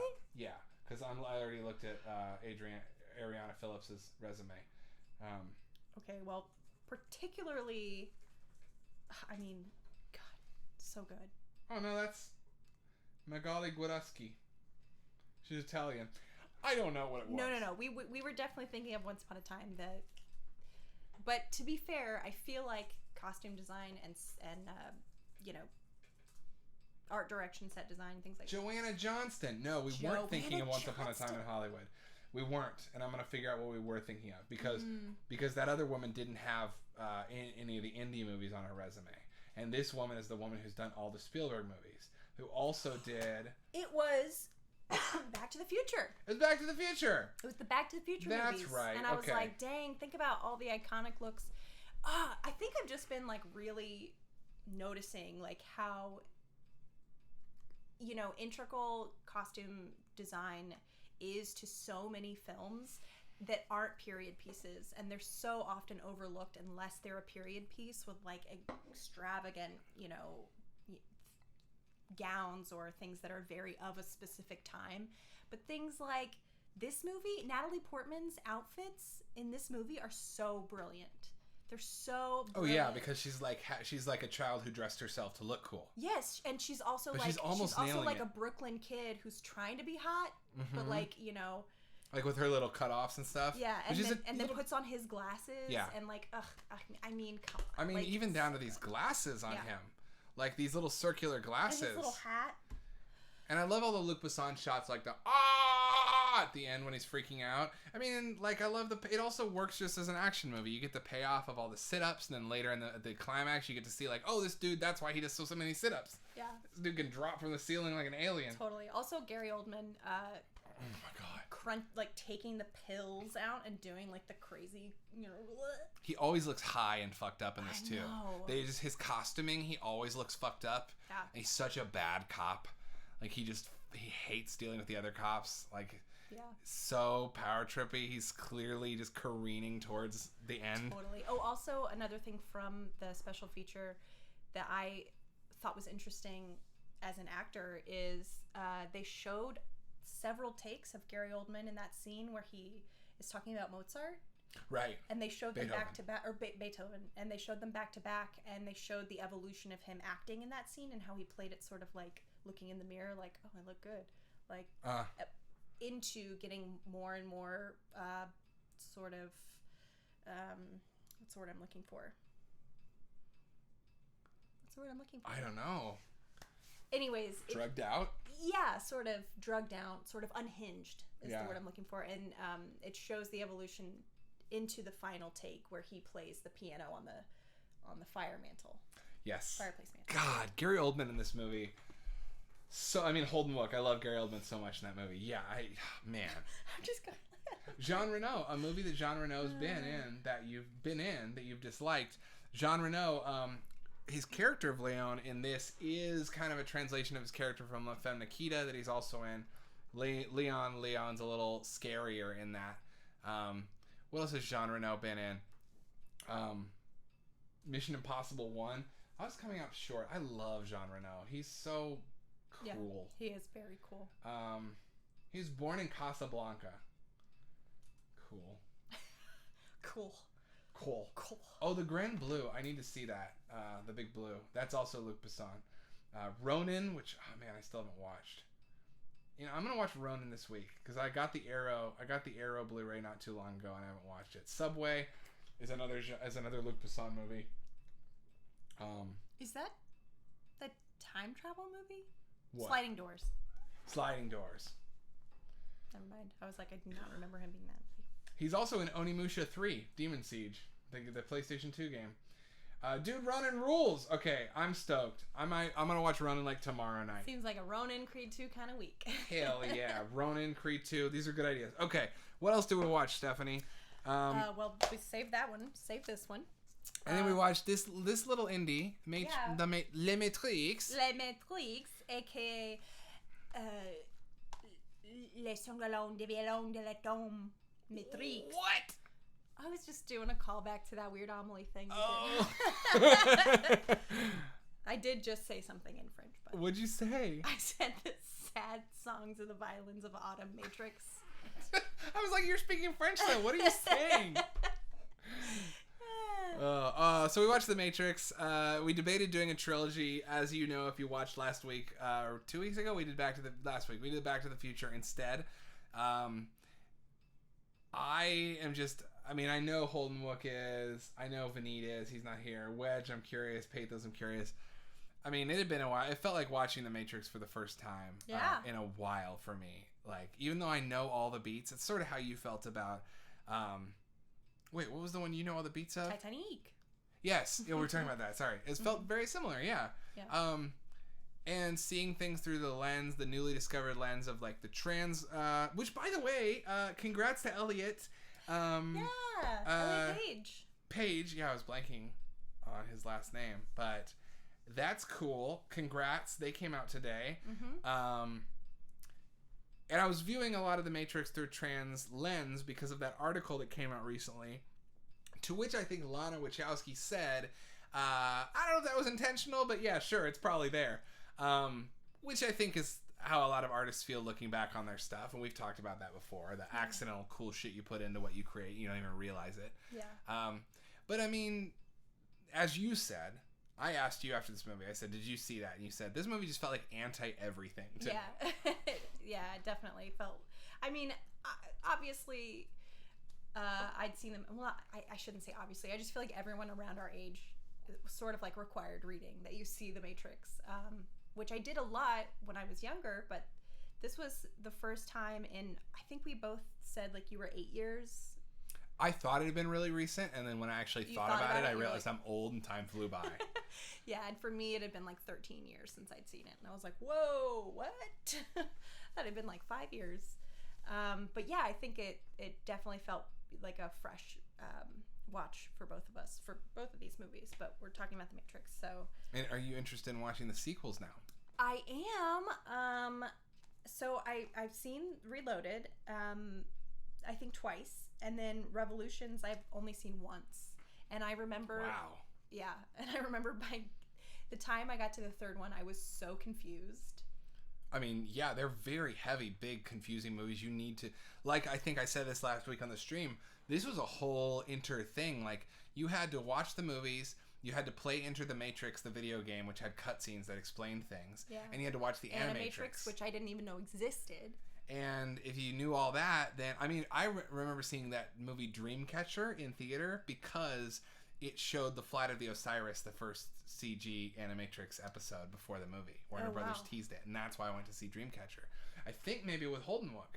I know that Holden Wook and I waited in line for tickets to Reloaded together. I know that Reloaded was my first date with my high school sweetheart, and we went in a group, and I know that Max, one of my best friends...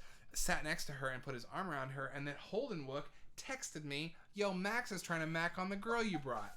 That's my... Whoa. Yes, so The Matrix Reloaded, I have a personal thing with, but I mean, I've seen these movies a bunch, and I feel like every time I watch them, it's kind of like Donnie Darko, like right after I watch them, there's like a 45-minute period in which I am lucid, and I know, and I see, and I understand the vision, and then it just leaves me. It's like a dream.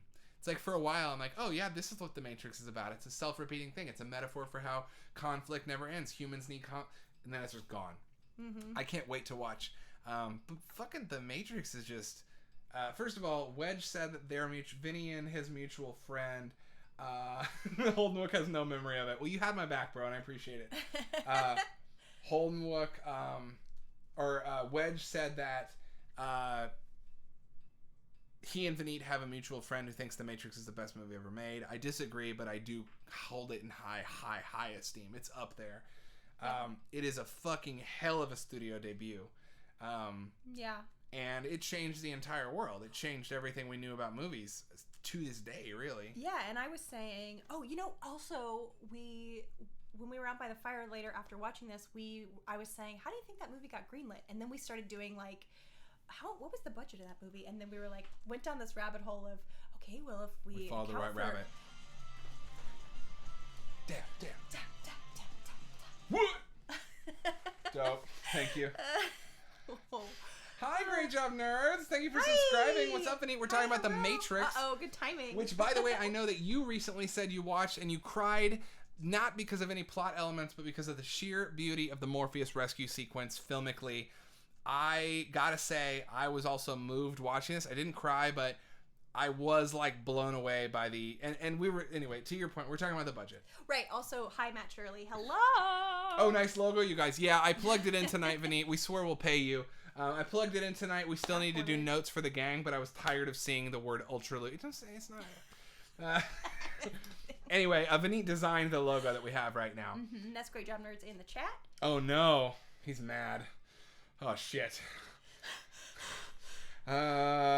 Pretty sure I bought a ticket to Tomb Raider to sneak in. I'm joking, Vineet. I know you're not. I love you. Bought a ticket to Tomb Raider movie to sneak into Matrix Reloaded in 8th grade. That is awesome. That is baller. You definitely saw the better movie. Yeah. I remember The Matrix being one. Yes, homie. I was just about to say that. The Matrix was one of the first R-rated movies I ever saw in theater. I told her while we were watching it, this steak. I remember seeing it in theater with my dad, and then I saw it, and then I went with Will Holdenwook, and it was like maybe the first R-rated movie I saw. They just let us in. It was like, so the theaters in Iowa City where I grew up started the 17 and up like carding for R-rated movies rule in the year 2000. So The Matrix was the last thing that we as kids could just buy tickets to. And we wanted steak so bad. And to this day, I want steak so bad. And That think scene about is so good. Well, okay. I have a thought. I'm going to put it over here. I hope I remember it. But to circle back to what we were talking about, we were saying, taking into account of inflation, what would the equivalent budget be for something like this in 2020? Right. And then we were like, oh, I bet it's kind of like a lower budget superhero movie. And you just randomly said one, and then we did the math, and it was like almost the exact same. Yeah, so the budget of this movie, $63 million budget for Matrix. By comparison, what did it make? It made 465. So it made $402 million on top of its budget.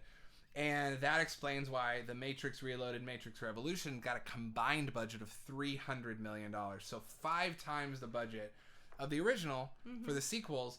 We adjusted for inflation using the inflation calculator, which, by the way, is a great website, inflation calculator. If a baby boomer ever tells you how little they made back in the day, or how much they hustled, just look up and see if they're. Anyway, just plug the numbers. Do the math. We adjusted it. It's 100 mil today, and for comparison, Captain Marvel's budget. Which Captain Marvel is Marvel later in their cycle with a lot of money behind them, but also they're not throwing the money into it. They're throwing it like the Avengers movies.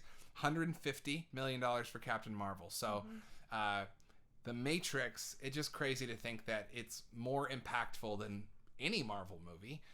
The Marvel Universe probably wouldn't exist without it. And yet it has the budget of like a Thor the Dark World. Yeah. It's what you do with the budget, y'all. Yeah. For sure. And the Wachowskis are just geniuses. Oh, I know what I was going to say. We were talking about how this movie is like anti, and talking about the article that came out about how, it's got to do with like a trans narrative.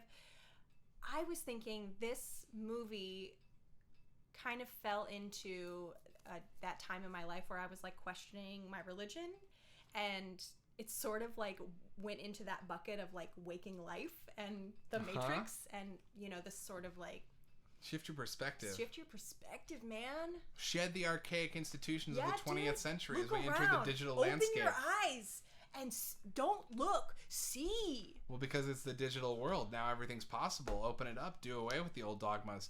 The Matrix opens the door to the 21st century in most ways, and it's also a cautionary tale. It's there are a few times that a piece of art arrives at exactly the moment it needs to and says exactly the thing it needs to, and there's. But also the character of the mustache character, wasn't the bad guy? Cypher. Joey Pants. Yeah, Joey. Is that his name? That's what he goes by. Joey Pants. No, it's Joe Pantoliano, but he. Oh, right. Joey Pants. Vineet and I, one of Vineet and I's mutual friends, used to hang out with someone who was a family friend of Joe Pantoliano, and his nickname among friends is Joey Pants. Okay, well, the sort of mentality of Joey Pants when he's saying, like, you know, you can't go back, like you can't unsee once the curtain is lifted. Right. You can't unsee what you've seen. You can't go back. Like, it's something as personal as losing your religion. It feels just like that. It's like, man, everything was so much better before. And I like what happened? Who flipped this switch in my brain? And you're mad because you're like, you can't reverse it. Mm-hmm. Once it happens, it's weird. It feels so permanent. It's like, and it feels so sudden. And you're like, whoa, everything I've ever known is a lie. And now I have to like rebuild my entire understanding of reality, life, death, and everything in between from scratch. Why do your eyes hurt so much? Why do your eyes hurt so much? You've never used them before. Oh, right. I thought it was the muscles. Why do my eyes hurt? You've never used them before. Oh, I thought he was saying your muscles in that scene. It's the same scene. We're rebuilding your muscles. Why do my eyes hurt? Oh, I thought he said, why do they hurt? Oh, yeah, no. It's eyes. My eyes hurt, okay. Trust me, I got this script back here. I trust you. But anyways. No, Lieutenant, your men are already dead. Yeah, so that is sort of like that era, that moment in time for me that was sort of what The Matrix has always vaguely represented. But rewatching it this time, again, like I said right after, I was like, nah, I just feel like it's sort of anti-everything. It's anti, having like a duality. It's like everything is super gender bendy. Not everything, but we were talking about that with the spoon. Yeah, I think it's amazing you have such a personal, but literally bendy. But like the I don't know if any of you had this experience, but when I first saw this movie when I was younger, I definitely was like, is that a little boy or a little girl?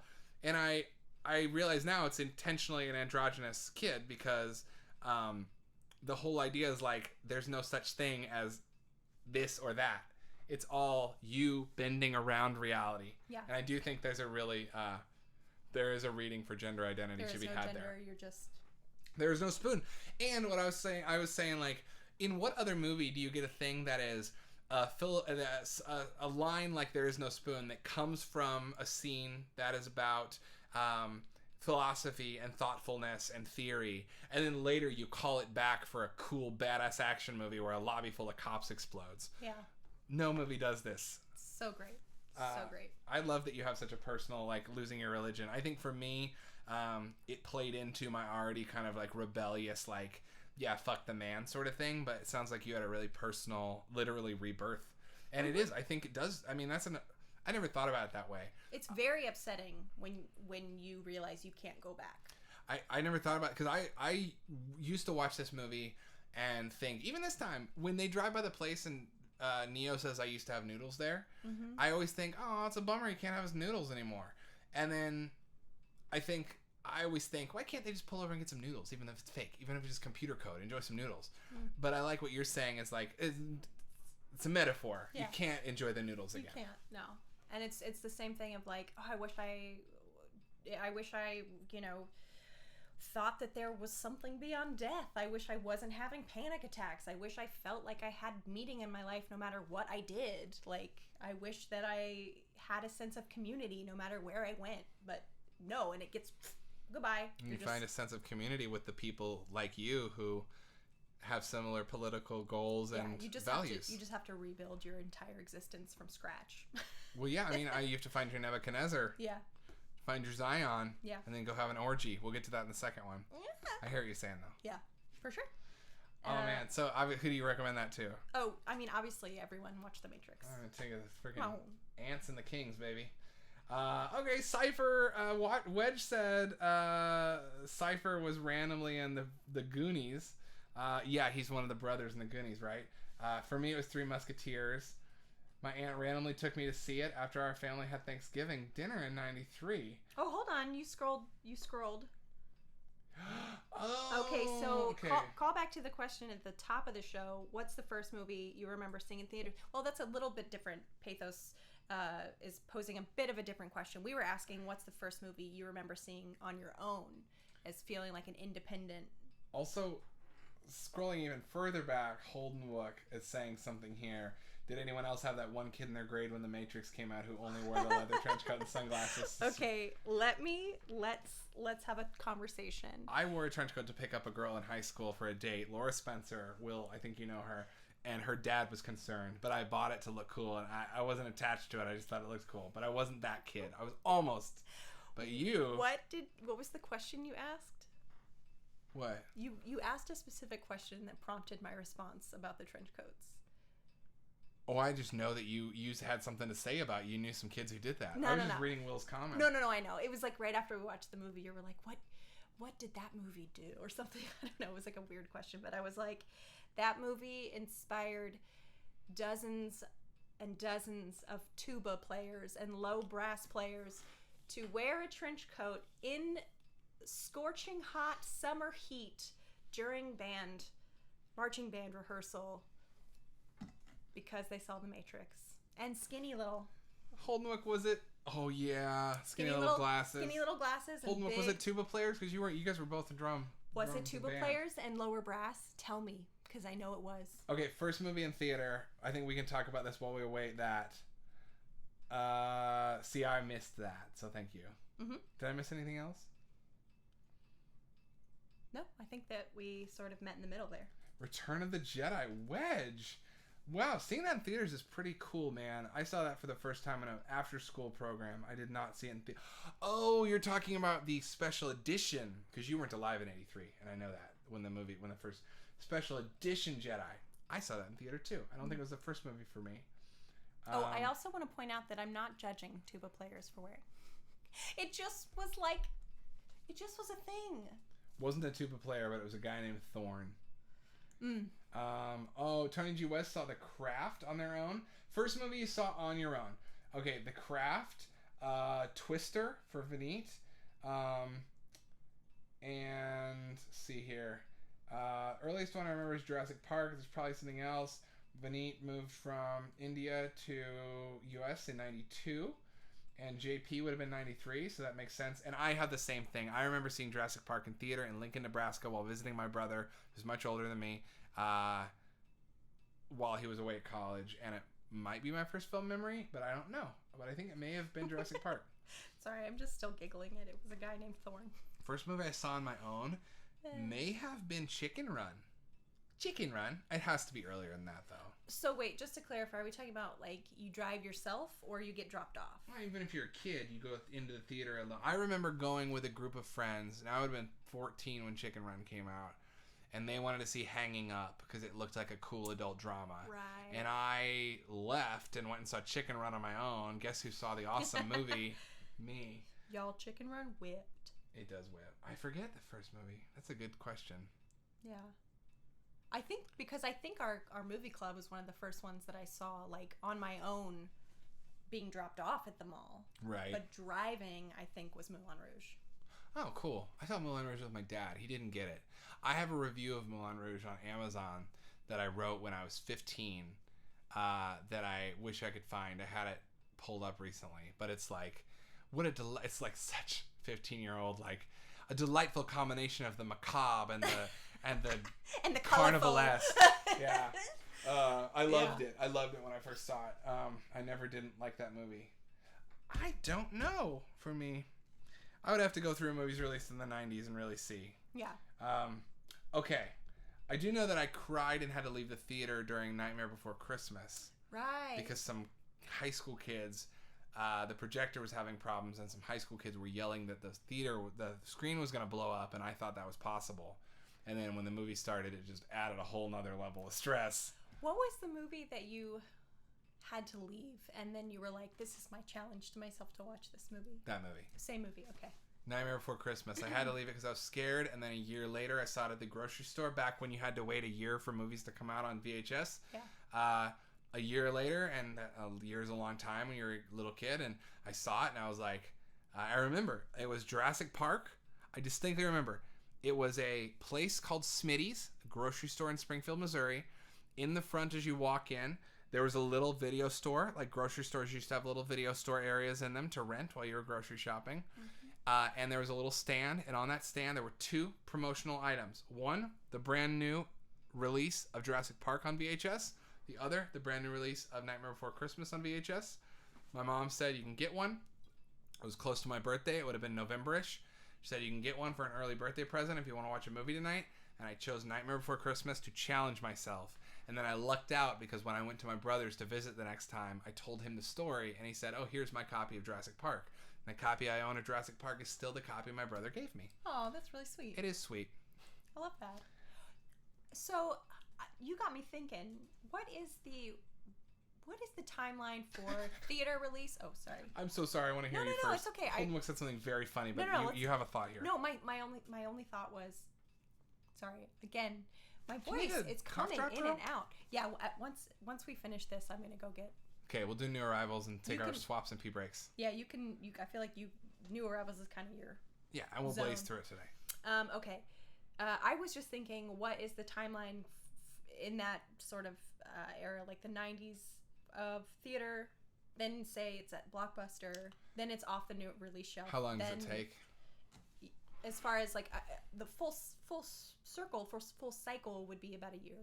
But I'm thinking like, when does it go from theater to the new release, and then from new release to the regular? It's about 2 years total. So yeah, it's about 2 years total. It was like it would leave theaters. You would wait anywhere from 6. It was really tight turnaround, very rare, but mostly 8 to 14 months. You had to wait especially long if it was a seasonal release, like a Christmas movie. Yeah. I think about a year though, and then it would hang out on the new release wall for about 6 months to a year. Really, that depends. That part depended on how greedy the video store is, because you leave it on the new release wall, shorter rentals, higher price. The video store I worked at did that a lot. We had stuff on the new release wall for like 2 years, to the point where me and my coworkers would tell the manager like, we should take this down. History of Violence came out 2 years ago. It took forever back then. There were some movies that were on the new release wall where I would be like browsing and Blockbuster would be like, that is not a new release. If it's still renting well. It's been out for 5 years. But it's renting well. That's true. And then they'd also have like the special wall of like, it wasn't like staff picks, but... Oh, the stuff that's like not doing very well that they spent money on that they want to discount and get you to rent? I think. I remember it more being like curated, but... Oh, wait, we're getting people talking about leaving movies now. Okay. Okay, let's look at the chat. Only movie I've ever left the theater for was Sphere, and that was because the projector playing caught fire. Well, there you go. Something really did catch fire. I left the theater for, just before we hop in, Nightmare Before Christmas because I was scared. Jack with my mom because I was bored. I was chewing on a Raisin, you know, the caramel chocolate Raisins? The candy? I think so. It's a chewy caramel candy called a Raisin. I loved them when I was a kid. My tooth came out in it, and it was a baby tooth. And I was so bored by Jack that I used it as an excuse to leave, even though I was totally fine. And then Will and I, Holdenbook and I, walked out of Gangs of New York. We made fun of it because we were sitting in the back row, and we were like, oh man, it's just going to cut to gratuitous boobs now. And it did. And we were like, this movie's so dumb. It's just tits and violence. I actually really like that movie now, but... Yeah. Okay. Have you ever walked out of anything? I have, and I don't remember what it was. Really? Yeah. I just remember thinking, I can't stand this movie. I'm out. And it was like 20 minutes in, and I was by myself. Nice. I've definitely walked out of stuff that I was bored by to go see something else, but it happened a lot more when I was younger, and I don't remember a lot of it either. I walked down of in film class when you're in the big, stadium arena seating or whatever. What did they call that in college? Stadium seating? Stadium seating? Even in a classroom? I don't know. When you have to watch lecture hall. When you have to watch a movie for a film class, I walked out of Cabinet of Dr. Caligari. And really? I had to go to the bathroom because I had a full-blown panic attack. Oh, wow. I don't know what something about it hit me. It was like my anxiety was in the perfect place for that to be just disconcerting enough that my brain like ate a seed to something really fucked up. And I started having a panic attack, and I had to go into the bathroom stall down the hallway and like breathe through my knees, and then I came back and I was like, okay. And then my professor was like, all right, so if everyone could just go home and rewatch that on your own time for a second time and write an entire essay on it. I was like, okay. Man, have you watched it ever since? Yeah. I rewatched. I've seen it like 5 times, and I used to throw it on at parties in high school. When I would host parties, I'd throw it on because it looked cool and it was silent. And it could just be on the TV in the background. Yeah. Anyways, man, I love that Nosferatu scared the shit out of me when I was younger too. Yeah. Okay. Wedge. This is funny. Left 2 movies. Freddy Got Fingered, hated it. And Mr. Deeds left halfway because he was bored. Really wanted to walk out of Willie. I think you mean Charlie and the Chocolate Factory, but with other people. I regret staying to this day. The remake, Charlie and the Chocolate Factory. I didn't like that movie. I was bummed out by it. I remember it has Deep Roy in it, who plays the snail rider in Neverending Story, and I was excited about that. Freddy Got Fingered, I think, is one of the best comedies ever made. Mr. Deeds I saw in theater with my dad and thought it was so boring and so dumb. That's my takes. Do you have takes on those? Well, first of all, did we call out the Wizard of Oz thing? Because that's funny. That's what I laughed at. Yes, I love that. Holden left. His grandfather left a 4-year-old in the theater. That's so funny. Well, we have different feelings about Freddy Got Fingered. Mr. Deeds, I don't remember seeing. You and I do? Yeah. I thought you liked Freddy Got Fingered. I mean. You didn't like it the way I like it. I kind of love that movie. You don't kind of love that movie. You love that movie. You think it's a masterpiece. I don't think it's a masterpiece. No, I don't. You've said that to me before. No. Last week we were joking about how you were like, how sometimes, just like you say, isn't that your favorite movie? You say, that movie's a masterpiece. Look, no, I think last week I defended myself, and I will not be libeled, slandered in this way, because last week I defended myself and said, it's rare that I call something a masterpiece. It's just that when you watch a lot of old movies, you tend to watch things where the cream rises to the crop and you see more good stuff. Yeah. Freddy Got Fingered, to be fair, I think what it's trying to do, I think is actually a brilliant anti-comedy, gross-out, surrealist movie that's like... To be fair, you have 2 types of masterpieces. You have the kind that you sort of like describe, like Freddy Got Fingered, and then you go, it's kind of a masterpiece. Kind of. You add the word it has a lot kind of weight there, though. Yeah, exactly. And then there are movies that you go, that was a masterpiece. Well, some of them are just like, okay, so Matrix is a masterpiece. Titanic is a masterpiece. I don't think Leon is. We did this last week, too. I wasn't saying that you do it with literally every movie. Okay, Freddy Got Fingered, I love. I think it's high surrealist art. Left, Tomb Raider, great job, nerds. I wrote a scathing review at age 16 of Tomb Raider. I feel you. Evolution's solid. Scathing. Evolution's okay. Oh. It's so funny because Pathos said he almost walked out of that. Charlie was the worst. So I wanted to walk out of the new Alice in Wonderland. You saw that? I saw. And I shouldn't say that because don't judge movies you haven't seen. Look, But I just saw the trailer and I was like, ooh. It was one of those things where you work in a restaurant and your closest restaurant friends all had the day off on the same day randomly, and everyone go see this movie. I think we actually saw it at the Draft House, and it was like, it'll be fun. Then we'll go to a bar. Blah. People always want to go see the worst one. I was like so bored. I was bored. You know how you can be bored to tears? I was bored to anger by that movie. Yeah. I was like, ugh. Oh, I remember seeing Hills Have Eyes Part 2. I think with Holdenwook. I forget who I went, but I mean, I remember seeing Hills Have Eyes Part 2, the remake, and tucking my feet up and going to sleep and taking a little nap. Sleeping through most of it, not walking out. I don't know who I saw with. That's so interesting. Well, interesting. Well, there you go. I never saw the Alice in Wonderland. I feel like I really write off post Sleepy Hollow Tim Burton. Yeah. And every time I try to give him the benefit of the doubt, I just feels like a man who has a lot of people telling him yes and a lot of technology at his disposal, and I just don't think he's got it. Johnny Depp. And Johnny Depp. Okay. All right. How are you feeling? I am feeling like I'm going to grab that cough drop. Mm-hmm. I'm going to let you start going into your new arrivals and plug in my phone, and I'm going to have to read the chat over your shoulder. All right. Pause for station ID. You are watching UltraLoop on Twitch. Thank you for being here. If you'd like to subscribe, we would appreciate it. You get a free subscription if you do so via Prime, Amazon Prime. You are currently watching the show. You are in a video store, which is a digital movie hangout space for people who miss hanging out talking about movies. I'm Adam Protextor. And I'm Stephanie Thoreson. We are your clerks/hosts. And you can follow us on Instagram as well as the show on Instagram by following the accounts right here. We split the show up into 3 sections. One we just finished, What Did You Watch? Tends to go the longest. Yeah. We talked about what we watched. We talked about what you watched. Now we're coming up on the second section of the show titled New Arrivals. Oh, this sounds like new releases. New releases are the new movies, and new arrivals are the things that are new to the store. Yeah.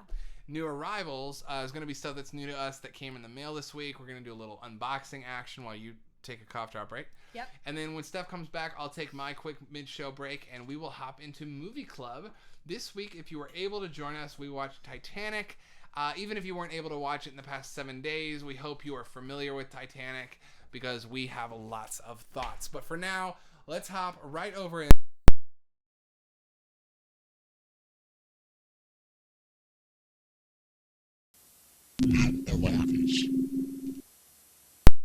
New arrivals. Cool. So, hey, thanks, man. This is actually Stephanie's sweater. I'm borrowing it tonight. I liked it because it reminded me of Chris Evans in Knives Out. Cool. Okay, I love the movie hate that we got for stuff people walked out of. This is the new arrivals section of the show. What came into the store this week? Now, as teased at the top of the stream, we're going to be getting some more video games in, and because we are here on Twitch, where video games reign supreme, and we're kind of doing something different, we actually might start doing some retro game streams. So if you're interested in that, Stephanie and I have a pretty nice retro game stream set up over here, and I think we finally figured out how to use our OBS to stream it without a lag. In the early days of quarantine, I was trying to do some game streams, but they never came out quite nice. But I think we might have our tech down, and this is a video store that rents games. So here are a few games that came in the mail this week. First of all, we got Ridge Racer R4, Ridge Racer Type 4. These are all PlayStation 1 games that came this week. It's been years since I played this. I actually have very fond memories of playing Ridge Racer with Holdenwook. This comes with a second disc, which is the original Ridge Racer mastered in 60 frames a second, which is really fun. And there's a fun little explanation on there that's like, when they were building out Ridge Racer Type 4, they tried to do 60 FPS, but they couldn't manage to keep all of it in line without giving up other gameplay elements. So they used it as an experiment to remaster the first Ridge Racer. That in and of itself alone is super fun. The disc also, that bonus disc also contains demos. One of them is for Klonoa, and Klonoa is a Namco platformer from the 90s that is super fun. The demo is super fun. The game itself is like $350. It's one of the rarest, most hard to find, most expensive old physical copies of a game that you can find. And I certainly don't have a copy, so it was really fun discovering that demo on there. And then Ridge Racer Type 4 in general, I like this series more than I like Gran Turismo, just because I like the arcade controls. I don't really care about realism in my racing games, but I really dig the slick racing controls on this. It's a happy place. Cool. What else did we get? Second of all, got Ape Escape. Really, really excited to play Ape Escape. Now, the disc, I did get this on eBay. The disc is a little scratchy-watchy. Oh, it's scritchy-witchy. It is. You know, Stephanie saw it too. But I will say that the seller did say in their description, disc has scratches, tested, and plays fine. So we got our fingers crossed for that one. And then finally, we got Jammer Lammy. Oh, I'm so excited. We're going to play this hopefully tonight. I started this last night. It rules. It's so fun. This is a sequel, a direct sequel to Parappa the Rapper.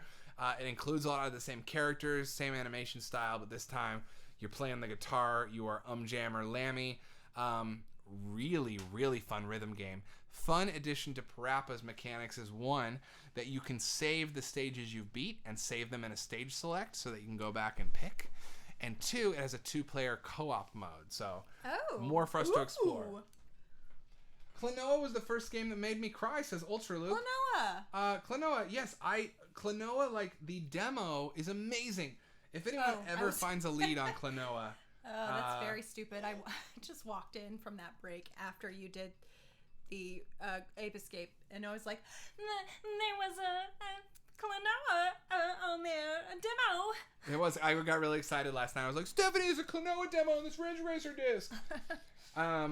That's amazing. I really would love to play it. I have a short list of PS1 games that I'm always looking for that are pricier. But someday we'll have, collections take time. They wouldn't be worth it if they happened overnight. Let's keep going in terms of the new arrivals. Those some PlayStation games. Like I said, I think that that's awesome. That's awesome, UltraLoop. Who I believe is Alon. That's awesome, Alon. I had Einhander as a kid, and I sold it, and I ended up buying it back without cover art for a hefty price pretty recently. So, hey, if you're out there, if you're watching this and you're a kid, I know that everything's a download now, and that, well, now I'm just sad. Now I'm like, you don't own anything anymore, do you? You just kind of download things, and then you'll forget about it once you upgrade your system, and you won't be able to go track down a physical copy 20 years later. Oh, that's kind of a bummer. Wow. Well, buy physical media, kids. Crash Bandicoot came out on a disc. It's great. Tony G. Wiz says, killed it on Parappa. So did I, my friend. So did I. In fact, I was trying to point to the hat. We'll just switch it up for the rest of the stream here tonight. Just give it a swap. We'll just do that Parappa action. So yeah, PlayStation games, as noted, Stephanie and I, hopefully we'll start streaming those as we're here on Twitch. And, if you're enjoying this show, please tune in to the other UltraLoop shows where a lot of game streams do happen, including Aliens for Humans tomorrow night. Joseph Stallman and Anna Stallman streaming with their family right here on UltraLoop on Wednesday nights. Moving along through the new arrivals, picked this up finally. I think this is one of the best movies of the teens, best movies of the decade. This is Steve McQueen. It's his follow-up to Hunger, and it's the movie he did before 12 Years a Slave. It's Michael Fassbender, Carey Mulligan. It's an NC-17, very explicit drama. Carey Mulligan? Yeah, very explicit drama about sex addiction. And it truly treats sex addiction as an addiction. It makes it really, this movie cracks you open. It is a beautiful drama, a really tough watch. And Michael Fassbender is just searing in it. Wow. Just amazing. Very interested. Kick Punch, It's All in the Mind. If you want to test me, I'm sure you'll find. We talked about that one last week. The other new ones, you haven't seen that? No. I really recommend Shame, y'all. I might make it my staff pick. It's not a fun one by any stretch of the... It's just a shame that I didn't do that on purpose. I really didn't. It is kind of a shame, though, that... like this movie, this is an out-of-print Blu-ray, but it's Fox. And here's a weird thing, and here's part of why I'm so obsessive about buying movies, is this is out of print. I had to find it on eBay. They don't make the new copies of this anymore. But it's a newer movie, and it's from Fox. It doesn't have like a cool Criterion or Arrow release. It has a pretty standard, like, kind of a bad cover art.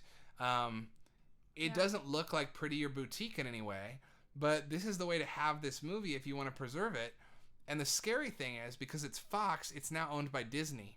And Disney is going to do what Disney likes to do, which is put things in the vault and restrict access. So I'm telling you, if there are movies that you think, oh, I really like that, I want to own it. If it is a Fox movie, particularly, if there's a 20th Century Fox movie that you think you really need, buy that shit. Do not trust Disney to keep it around for you.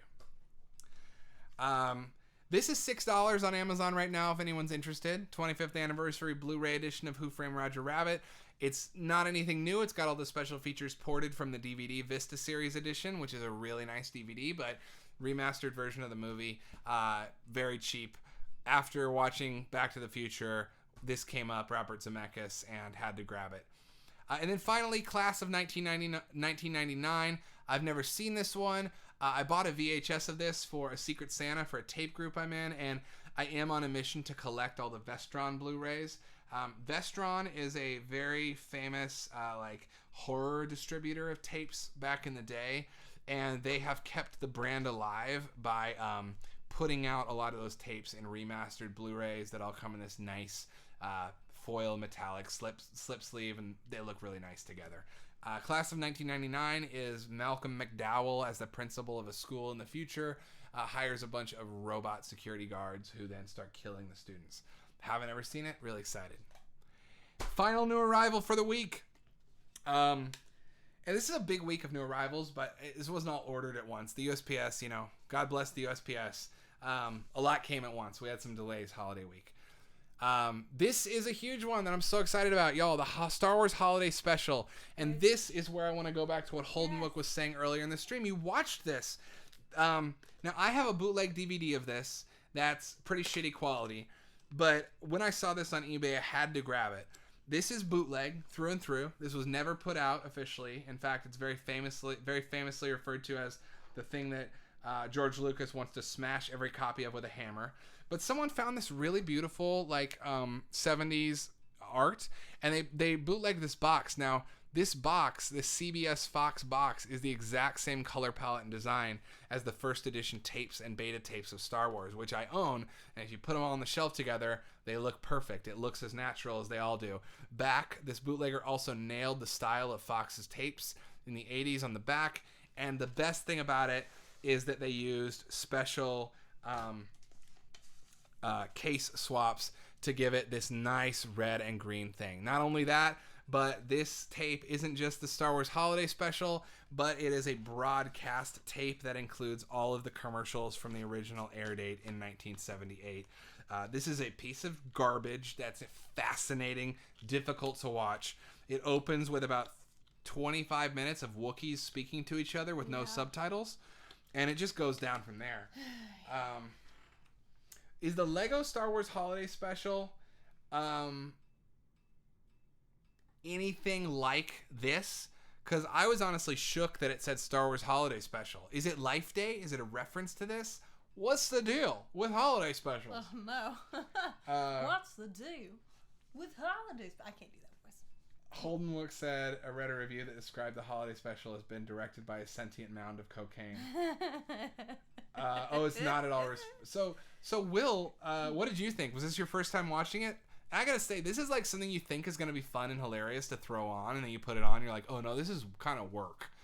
Yeah. I've only really seen the opening sequence with the Wookiees, and I'm like,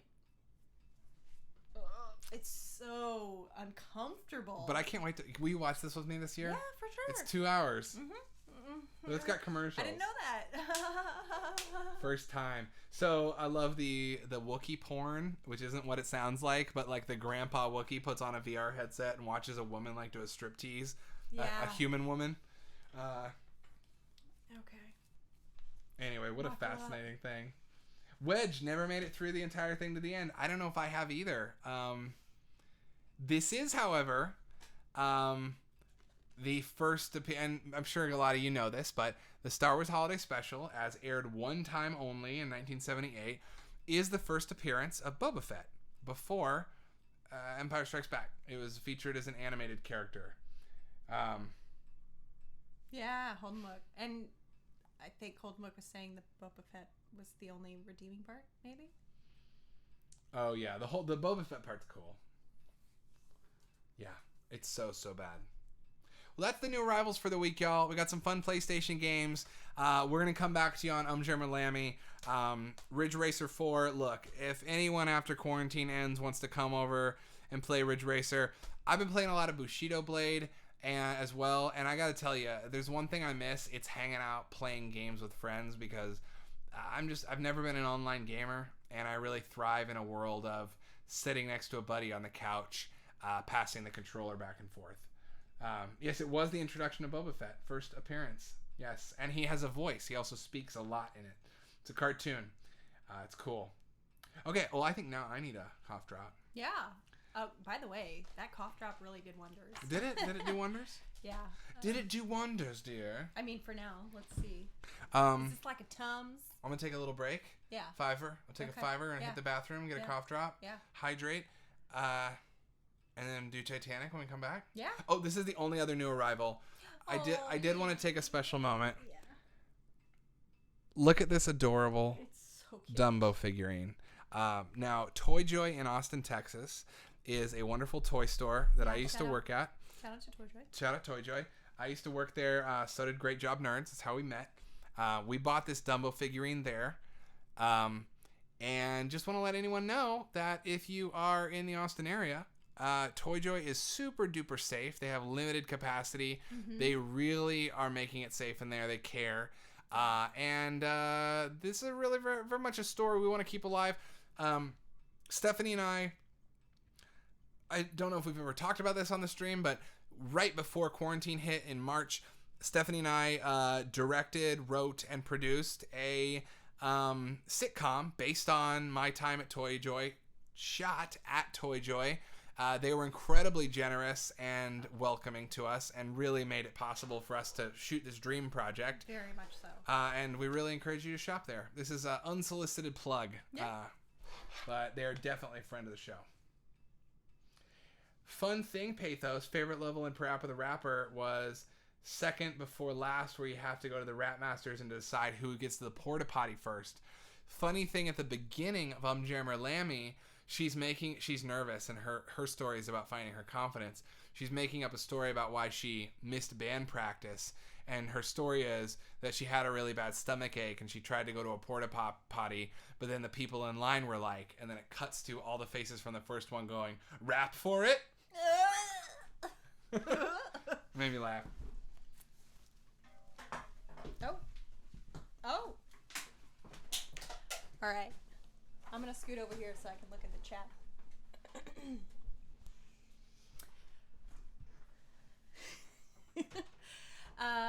Hey, everybody. As you may or may not have noticed, my voice has been dipping in and out tonight, so hopefully I won't lose it before we get to talk about Titanic, which we watched last night. It's funny, we were talking about watching it over the weekend, and then we were like, we want it to be fresh. So fresh and crispy. Like iceberg. Oh my God, pun intended. No pun intended. Wow, that was really, I'm impressed with myself. But I don't know if y'all have this experience, but every time we turn on our heater, we live in a really old house, and every time we turn on our heater for the first few times, I get kind of sick. I'm sure that is a very common thing, but this house is riddled with dust and mold galore, and I'll tell you what, that heat just it does a special thing to it, and that heat, it's a train reaction. Went to Toy Joy last Christmas, my first time in Austin. Very cool place. Oh, that's so fun that you went to Toy Joy last Christmas for the first time. It is such a magical place, Toy Joy. Even if you just go there and walk around, like, I feel like if I had gone to a place like that when I was a kid, I would just have like the most magical memories of Toy Joy.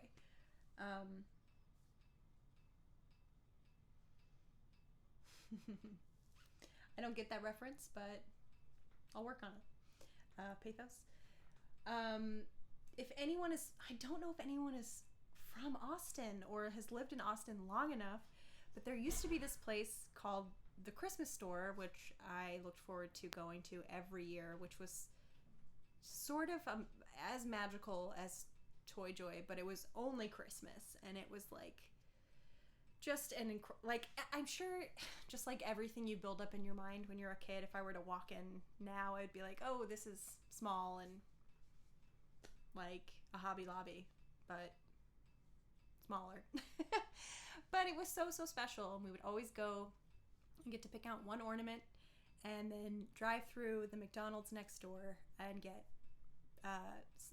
small fries. We each got an order of small fries. A small order of fries. I guess a small order of fries would be the right way to say that. My first ever sign drawing is here. Oh, yeah. Great Job Nerds, my first ever sign drawing is still used on the bins last time I checked in Toy Joy. I love that. I think that's one of those fun little details in Toy Joy, is the little bin signs, and we're talking about the signs in Toy Joy. Oh, yeah. The bin signs. I have one right here. I really don't want to mess this camera up. Here, I'll scooch. Well, you can keep that spot if you like it. No, I just wanted to see the chat. Well, speaking of bin signs, we have a couple here that are actually from the original Toy Joy. Fun thing is there are signs drawn by myself and Vineet that are still up in the Toy Joy locations in Austin. But here's one that Vineet did. That's what he was saying in the chat. Oh, he was? There's still some up? Mm-hmm. Oh, yeah, nice. In the video game, you can prevent the shipment.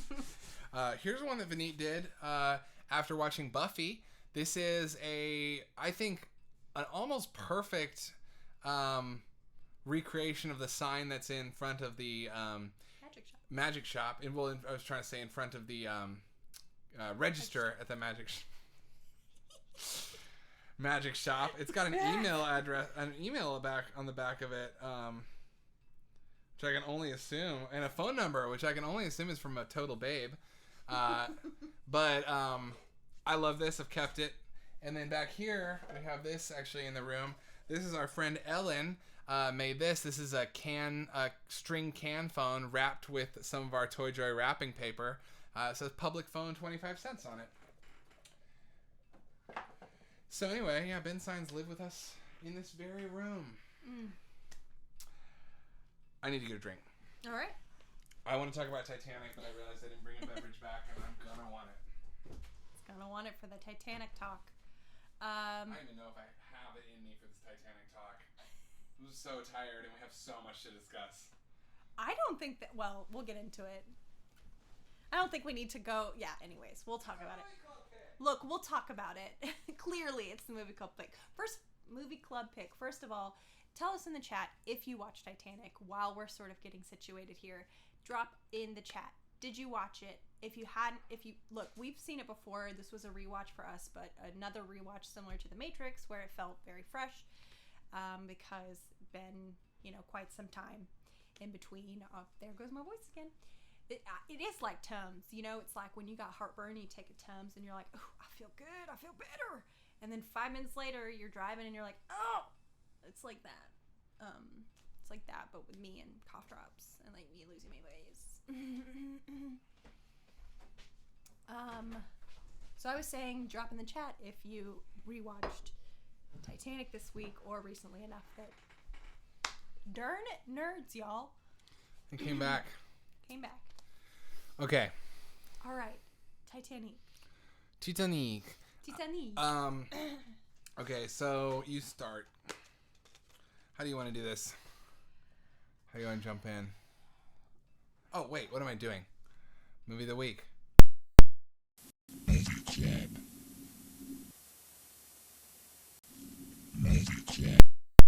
It's Movie Club! Bing! So, we watched Titanic this week. It had been a long time for me. Now, I felt like I'd seen this movie. I felt like I watched this movie last night for the first time. That's what I was just saying. Similar to Matrix, we felt like we were fresh-eyed. Yes, it even says in the back, experience one of the greatest films like you've never seen it before. They put that right on the back of the box. First of all, I don't normally talk up transfers, but this Blu-ray is gorgeous. It's definitely a wonderful way to watch the movie. There you go. Thank you, Vinny. It's a goddamn masterpiece. It is. It is absolutely a masterpiece. Very early in the movie, I said, and we tried not to talk through this one and let it wash over us, but early in the movie, we paused it to take something out of the oven, and it was vegetable lasagna. Yes. And I said to Stephanie, how the fuck do you even start to direct this? And I am as guilty as any artist is of looking at something someone does well and being like, will I ever be able to do that? I don't feel that way about this at all. I look up to this movie not even in a way that triggers any sort of artistic insecurity for me. I don't care if I'm ever able to direct something like this. I don't think that fucking Ingmar Bergman or the best directors of all time could direct something like this. How does James Cameron do something of this scale with this level of vision? Dog, really? Really? June? Dog's barking. How do you even start to take on the execution of something like this? June? Okay, I'll go look. No, I'll go look. I can do it. No, I'll go look. No. She agrees. Okay. Junie Bear, it's okay. You can come see us if you want to, okay? how do you even start to make this? Like, this is the amount of vision from right off the bat. From these underwater shots of these submarines. Good timing. Yes! So deep into the goddamn ocean. Yes! From right off the bat, we're watching these giant things. We're seeing robot technology. Like, even the real world that's being established as some, like, modicum of a baseline reality is absurdly huge. Yeah. There's a shot of Bill Paxton standing on the bridge, or the deck, I should say, of his exploratory vessel early in the movie, while a submarine that's got to weigh 5 tons is being lowered behind him. Yeah. Like, that shot is worth so much money, and it isn't even in the movie yet. It's like a movie within a movie. Jesus. It's like an accompaniment to the movie. So first of all, this movie truly is as big, and you know, how do you make a movie about the biggest disaster of the biggest, as the movie says, the biggest mechanical thing man has ever built? This movie might be the biggest mechanical achievement, like in terms of a film, that transitioned into launch day. Mm-hmm. Yes. All the transitions are great from... And one transition that even offers, I noticed, was like, it cuts back exactly halfway through, and I didn't realize before, but it's right after their romance takes off, and when you come back from it, that is when we get into the actual, sex and violence part of the movie. But it's a perfect intermission when it cuts back to her. It's right after she's drawn, but before, and it's funny because the tape, I remember watching the tape, and I remember knowing where the nudity was, because I was a 13-year-old boy. The tape... Oh, because it's on 2 tapes? Yeah, because it's on 2 tapes. Yeah. And the nudity's like 10 minutes into tape 2. But what I noticed this time, not being a 13-year-old boy, is that the intermission actually happens right after she's drawn. And we will get to the drawing. But first of all, just the scale, just the undertaking of this movie. It's like overwhelming. Truly. And if you think like early on in the movie, I think the shot that triggered me saying that was like a shot of Leo on the bridge, the front. I don't know ship terms. Where they like... And it pans over and then it ends with a wide shot. Yeah. Now, that shot is also done in... There's a version of that shot in Nosferatu that's also really impressive. This is a shot that's existed for a long time. The ship passing into the distance. But to do it in a space where you're shooting like with an actor on a bridge on a non-existent ship, the amount of vision that you need... Yes, a real passion project for James Cameron, and it shows. You can tell that James Cameron like truly fell in love with the ocean. I also kept wondering, how did the man who wrote lines like "She's made of iron, I assure you, 'cause she can sink and she will," how did the same guy that wrote that line of dialogue, or "Draw me like your French girls," which is a fucking great line of dialogue. It is. How did that same guy write the word unobtainium in Avatar? I don't know. Okay. Well, I know we're going to bounce back and forth on this. I don't want to I could go on a real rant about this. I don't want to eat up all the air in the room. I want you to get your... because I have some thoughts, and I'm going to dive into it. Yeah. But what am I missing? I mean, I think what's interesting... What's interesting here is sort of like... Okay, first of all, I remembered this movie pretty shot for shot without realizing that I remembered it shot for shot, if that makes sense. But at the same time, it felt like watching a different movie in a weird way, but not. I get that. It's like so strange. It's like a weird, nostalgic, dreamlike feeling of, but also, I don't know. It's hard to explain, I think. Well, I mean, I think that I felt as though this was...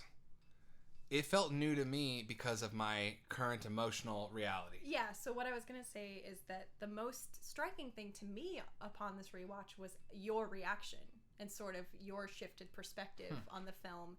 And because, when you're growing up and you're a young woman, I think who was saying, Holdenwook, I think was saying, like, a girl in his 8th grade class was obsessed with this movie. And this is why we went on the tangent about like Leo and JTT and like this sort of like boy crazy swoony thing, which I think sort of got folded in with Titanic because the timing was... It was Titanic also pushed it with this Leo. But it was like Titanic, it was JTT, it was the Hanson you know what it is? It's the 90s. It's third wave feminism and girls being encouraged to talk about in similar way to the 60s, whereas girls had crushes on the Beatles, even though we think of that as screaming teen mobs. Yeah. We always put down what teenage girls like, which is such a mistake. Yeah, and I think that speaks to my point of like the fact that because Leonardo DiCaprio was regarded as such like a, pun intended again, you missed my other pun, my pun when you were out. I was gonna say dreamboat. Is such a dreamboat. That like, and also that the film sort of revolves around this female character and this female character coming into her own and becoming a stronger version, a more assured like sexual person, and across the board like feeling, you know, just more in her true, not her true place, but like her true place, as opposed to being put in her place. That boys at that time just dismissed it as like a floofy romance or some kind of like weepy. I remember everyone being obsessed with how much the girls at school cried. Oh, everyone cries at Titanic. Boo hoo hoo. It was like almost just mocking. Well, yeah. And because how dare the girls have something? Yeah, exactly. So that was sort of like my memory going into this, and me remembering being a young woman and thinking completely different thoughts about this film, and had nothing to do with like Leo being hot or whatever. Which I think is a misread, because I think with any deep thing you were saying, I think part of your frustration with the girls in your class was that you felt like they weren't actually seeing the full breadth of the movie because they were so caught up in having a crush. I was a very like angsty feminist individualist from a very early age. Well, I want to jump in here now and say something I said to you last night. I do trust Rose. I do trust Rose as a narrator. I believe the story she tells us, but there's no record of Jack. The movie does not ask you to believe that he exists. And he does serve a metaphorical purpose. He appears out of nowhere and then sinks into the ocean at the end. This is Rose's movie. Absolutely. And I think maybe what you were frustrated by is that they're so obsessed with this surface level thing, which is like, yes, Jack is a wonderful character. They're so clearly in love. Few things have captured the mythical, the fairy tale feeling of teenage love like this has. This is, and I think Tony G. Wiz says it's a mini epic. I think it's an epic. It's huge. I mean, it might be the best movie, the biggest, not best, but biggest movie of all time.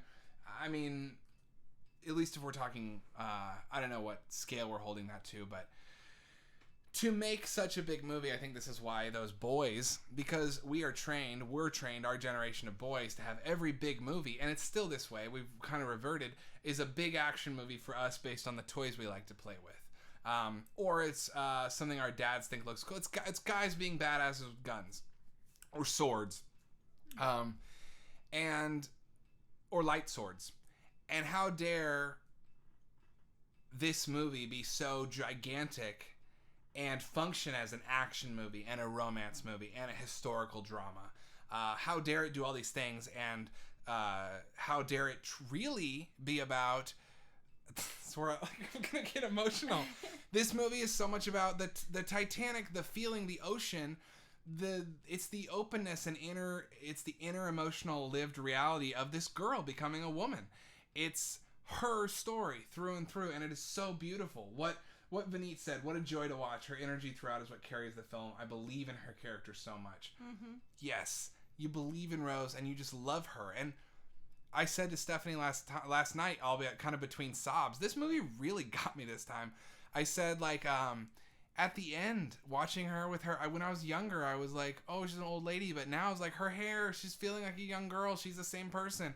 And when she throws that necklace away, I used to think, oh man, it's priceless. Now I was like, it's just a thing. It's her right. And she doesn't let Bill Paxton, even though he's a nice dude, she never lets any man take her secret lived experience in her reality. And I cried like a baby during that stupid drawing her naked scene, because gone was all of my young male feeling of I get to see boobs in a movie, which is whatever, that's a normal thing, but gone is all that. I'm a grown-ass man watching this movie. I'm seeing this girl make herself vulnerable in a way that she owns for the first time. Not only that, but if we're talking about James Cameron as a male filmmaker and his that male gaze of the camera, the same as a drawing, the gaze of the drawing, the artist's eye capturing the woman's form, she reclaims that in that moment. She asks him to do it. It's her idea to do it naked. It's her idea to have sex later on. It's all her because she's ready and because she's becoming that person. Jack is a catalyst for Rose's development, but you still get all that pure love shit. And I think just thinking about it is like the giant secret of the enormous inner world of a woman held under the thumb of society, and her development into an old woman who truly lived a full life is just a fucking beautiful story, man. And you don't normally get that from a movie with this budget. And the biggest movie of all time, everything about this should tell you, trust female audiences, trust what girls are into, because maybe instead of making fun of all the girls for crying about it, you should realize that you might get more out of life if you let yourself cry at this movie, because it's fucking good. Yeah. And that I think is like what really hit me last night, and now I guess I'll take some of my own advice. And I do want to comment, when her live sketches were displayed on TV, I think she was like, hell fucking yeah. Yeah, she's like, I'm a babe. She loved that. Anyway, okay, I'm gonna take some of my own advice and let the women talk. But I really needed to get that out. Like, no, I think that's great. Like, I want to put a bow on it. I'm sorry. Put a bow on it. The thing that you said, I want to address what you said. Watching it for the first time. I feel like my whole life I've watched this as a film fan who knew it was a big James Cameron movie, respected the scale, respected the technical achievement, and thought it was a fantastic melodrama. Mm-hmm. This is the kind of movie that would once be known as like a women's picture in the 40s, and I think it's a kind of movie that doesn't exist nearly enough anymore, the women's picture, the melodrama. I also think that while it does, there's a book on genre theory somewhere around here that I didn't bother to find, but there's a piece on the costume drama, and the author argues that costume dramas are weaker because they ask us as the audience to know about time elapsing and wink at us. There's a few moments like that. There's a Freud joke. There's a lot of foreshadowing humor at the top. But this movie still succeeds so much on a mythical level, not just as a historical drama. And I think watching it this time was like, I finally think I opened myself up to see it as this woman's story and see it like with the emotional range of an adult, not a kid, and it really rocked my world. Now I'll shut up. I'm sorry. No, I think that's great. And like I said, one of the most interesting aspects of this rewatch was seeing your fresh perspective, your new, more nuanced perspective on the movie, because it did feel so much to me about, so much more than it's weirdly gendered, like, not weirdly, but it's a very gendered film. Obviously, it's all about like the men separating from the women and the men trying to like have control over the women, and very much about like, oh, you don't want to sit with the women, do you? Of course you want to come. What's that amazing line? I'm sorry. Oh, when he talks about it's going to be all politics, or Kate Winslet says, now they'll retreat into a cloud of smoke and congratulate themselves for being masters of the universe. Mwah, mwah. Like, that's so perfect, and it's so perfect because it's all these men being like, no, you have to concede to us in everything that we want of you, but we don't offer you anything. And they're cowards. They're cowards, all of them. Like, all of men are, but they have this air about them. Like, especially the perfect example of that is just a random character that I don't think was introduced until this moment, but. He said this older gentleman in a very fancy tux with like a white scarf is like, one of the ship workers says, do you want a life vest? And he says, no, but I'll take a brandy. We're dressed like gentlemen, we'll die like gentlemen, or something like that. And he's sitting there very calmly with his brandy and his beautiful tuxedo. But the moment that part of the ship starts flooding, you see suddenly this flash of fuck. You see his eyes go, no, I am not cool, I'm not chill. Yeah. And the whole thing leading up to that is just like posturing. It's just pretending. It's just men being like, It's fitting that the women and children, even though it was just sea custom, it's fitting that they're the ones who survive this wreckage, at least if they're of the right class.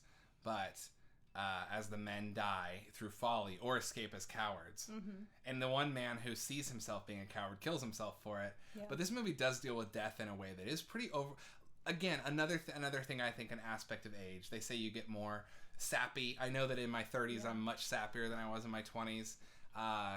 And that goes right into things like... oh man, I completely lost my thought. Oh, just seeing the scale of the tragedy. Like the intimate moments, like the old couple holding each other, still completely devastates me. Yep. But it was the scale too. I remember it used to be easier to find things like people sliding off the boat funny, but this time I saw 9/11 happen, you have more touch points for like massive loss of life and respect it a bit more. And I think it's interesting that you see stuff like that is funny because like I think that's another aspect of like this imposed masculinity, quote unquote. Well, I never really did, but I had friends who laughed at the propeller stuff. Exactly. But why? And that's the thing is like, I remember kind of in that same vein, I remember people making jokes about how Leo's character was gay. And I remember a lot of mocking of him getting up on the, not the bow, what is that called? Oh my God. The I don't know what Stern? it's called. I think it's called the bow. Bow? Stern? I think it's the bow. Anybody? Stern's back. Getting up there and doing the, having that moment. Where I'm the king of the world? I'm the king. Yeah, and really, there also, him being, like her being more confident as far, not confident. Like you were saying, she sort of initiates all the steps of when they have sex. Well, first of all, she's an action hero. She saves his ass with an axe. Yeah. This is the director who gave us Sarah Connor, after all. Yeah. And in really another, speaking of gender, like not to be reductive, but we were talking about this last night too. It's so interesting that he and Catherine Bigelow were married. That both of them seem so interested in the other gender when it comes to their and genre and gender and how those things play together. Yeah. But yeah, for sure. I mean, she's a badass action hero. She has and after they have sex, you think maybe Leo is he's like trembling. Well, you think that maybe he's like, I don't know. Like I think in that moment I was like, oh, maybe that was his first time.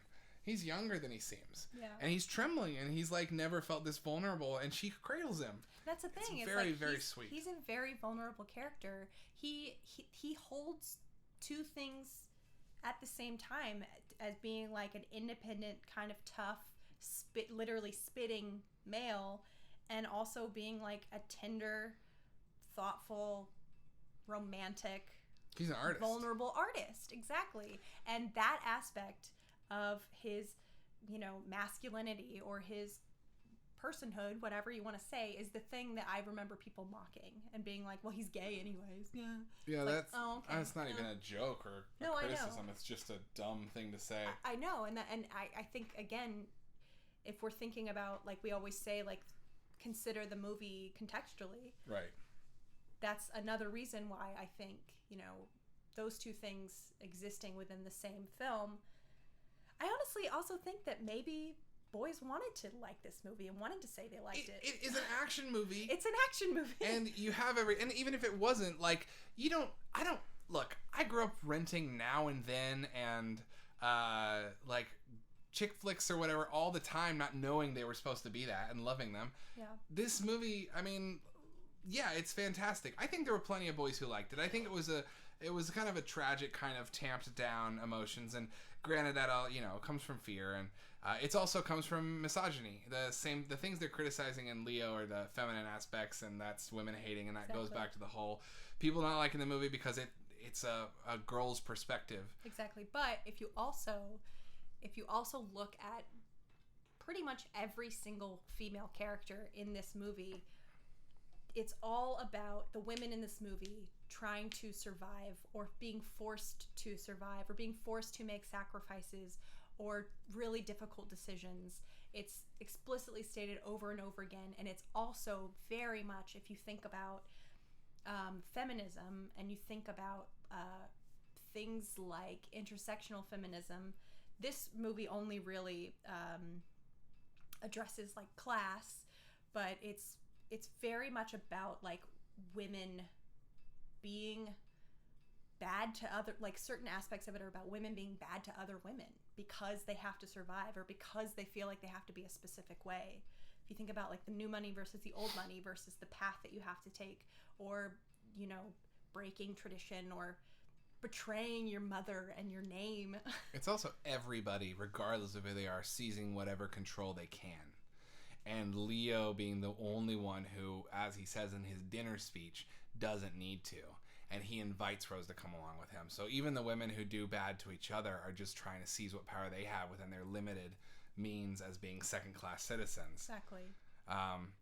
And Leo, as this force, like he exists there, like to that point, he does not exist to break down the barriers for Rose. He empowers Rose and lets her do it. Okay, I do want to check on the chat now. Yeah, check on the chat. Okay, so I wanted to say, Vinit's mom said that she told him there were going to be boobs and we had to be respectful because it's artistic in this movie, and that's wonderful parenting. Pathos, now that I watched it, we watched Titanic in sophomore English class. Teacher fast-forwarded past the sketched part. It's a weird thing to show in class, but the reunion scene fucks me up. Yes, dude. I mean, that ending when she walks, when she walks back in. And the whole thing is like, it is a teenage girl's fantasy. If you think about it that way, it is a teenage girl's fantasy. She's trapped in this world of ennui, and this magical guy comes into her life and tells her she has value and tells her that she should believe in herself and that her taste does matter and there is a way to be that's not so restricted. And she opens it up. She discovers her sexuality. She rebels against the authority figures in her life. She smokes and drinks, and in the end she tragically loses him in a way that means he lives with her forever, being empowered by their love. Like, it's a fairy tale. And but it's a fairy tale that makes you so firmly buy into I think because it's about a real tragedy, James Cameron is able to tell you a fairy tale that really, like, does Jack exist? Is this entirely in her head? Who cares? Because the metaphor is the story and is the reality and is whatever.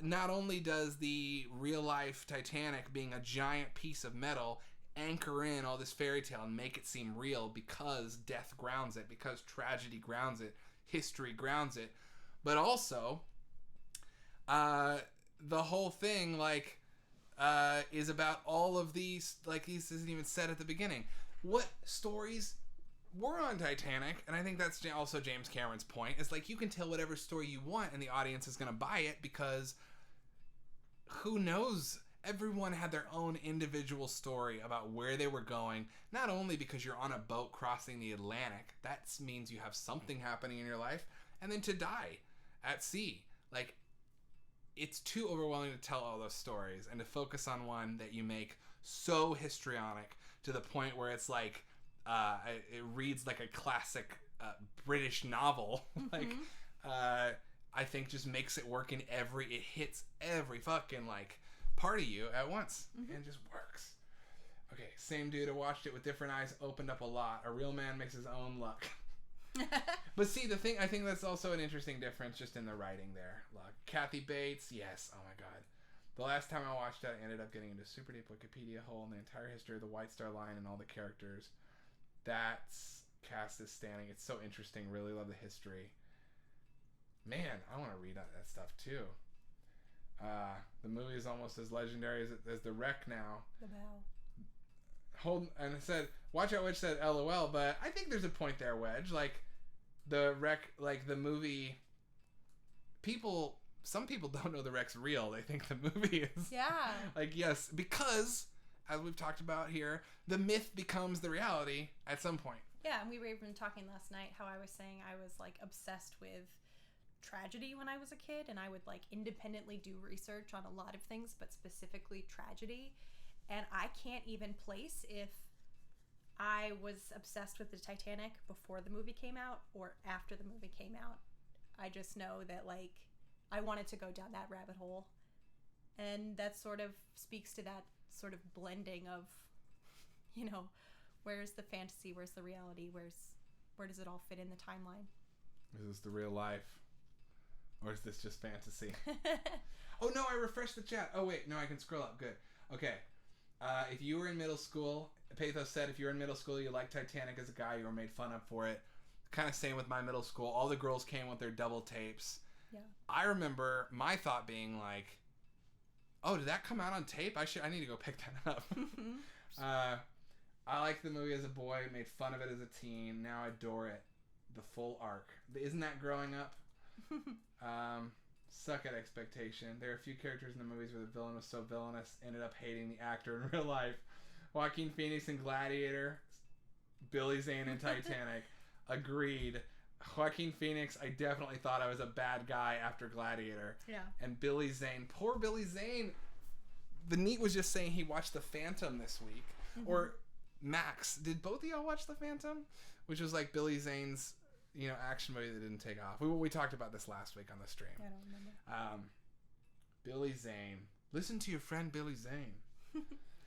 Well, just to circle back on, I had some thoughts and they are just floating away like little... Sorry, do you want to scroll back up in the chat? See if you get... No. I think I wanted to touch on the last scene that you were talking about where she walks out on the walking up the stairs? Yeah, where she... No, where she walks out on the deck as an old woman. I think that there's a lot to be said for particularly women being made fun of when they get old or being seen as disgusting or gross. And people saying things like she used to be pretty or she was so beautiful or saying it like almost like it's a shame. And I think that there was that reaction, especially from like young boys of that time being like, ew, she looks like a skeleton or she looks like she's wearing like a nasty wig. I think it's just her hair being kind of messy. No, I know, but yeah, I know what you're saying. I'm sorry, I'm not trying to nitpick it. Sorry. I mean, there's a reason that a lot of women cut their hair short when they get older. It's because it starts thinning out and then it looks like that. And like you were saying, it's just about her. She's a person. Like she lived a full life, like you were saying, and it's just like her hair flowing in the wind and the breeze out on the deck. And the part for me that always like fucked me up was not her throwing the necklace in the water, or even the very end when she presumably dies in her sleep peacefully, like Leo said she would.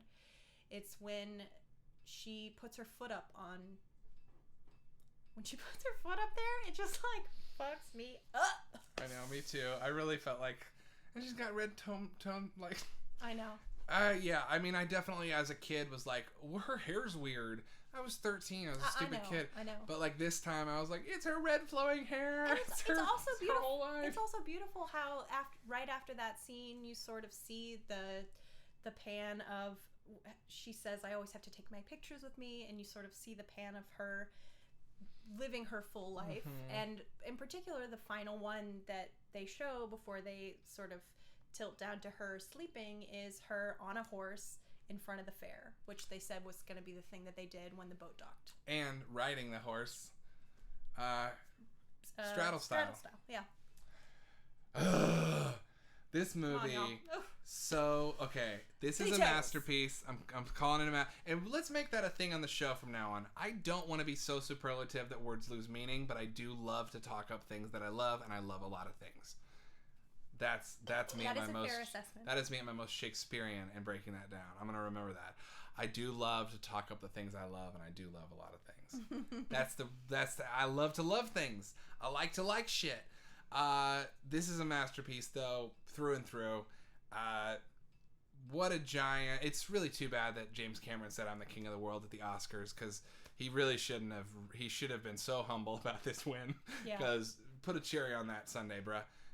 But this movie, I mean, this is like, we don't do ratings on the show, but I think this is like, just to use this as an expression, it's a 10 out of 10, baby. It's a perfect 10.